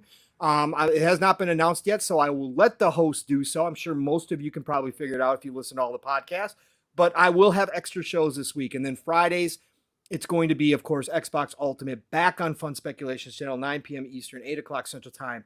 And next Saturday, that's right, Steele and I will be back. The internet gods willing, we will be back with Living Split Screen. We're all, we missed this morning's show. It's disappointing to both of us. We couldn't make it happen, but we will be back next week. You know we're going to have a lot to talk about, right? So be there 3+ hours, buckle up. Like Kay Asante said, if you start your morning, hey, you know what? I used to 2-tab it. So 2-tab it, open us both up, and you can flip back and forth and get the best of Kay Asante Everborn, and of course, myself and my brother from Another Steel Rain. You can get us all the time, but we do go extra, so be there, 10 a.m. Eastern, 9 o'clock Central Time, next Saturday morning, 3 p.m. BST time, and then I'll be back here next week for the shop. Of course, I would not miss it unless I absolutely had to, so I will be here. Otherwise, it is the golden age of gaming, people. Please enjoy the rest of your weekend, and if you are gaming, play what you love and love what you play. No better time than right now to be a gamer. Check you all soon. Talk to you later. Love you all. Once again, few moments later. You had that one queued up, Dave. I knew something was coming. Love you, Pong. Shout out to Pong, man. Once again, find him. The easiest way to find Pong is really just go to his Twitter. That's the easiest way. All the stuff is listed there. You know, these guys bounce around to different shows, but they're all phenomenal. Please go follow every single one of these gentlemen here. Show them the love and support that they deserve. They are great gamers, even better people. So please go support them, man. But once again, host the most here, PTK Blam across the board, Xbox Live, Twitter, catch us on YouTube. Obviously, that's where you're going to be able to find the podcast. I will be uploading the audio from this to the anchor.fm. All that information, the links down in the description. So if you're just an audio listener, you want to put it on in a car, please go support us there as well, too. That's something that's new. Guys been asking for it. So I made sure I delivered that. But shout out to all you guys for coming out. Same place, same time next week. Another amazing guest, maybe multiple guests again. You never know. So we'll see if we can get that figured out. But enjoy the rest of your weekend. Once again, like Pong said, play what you love what you play. We're out of here, everybody. Peace out. Later.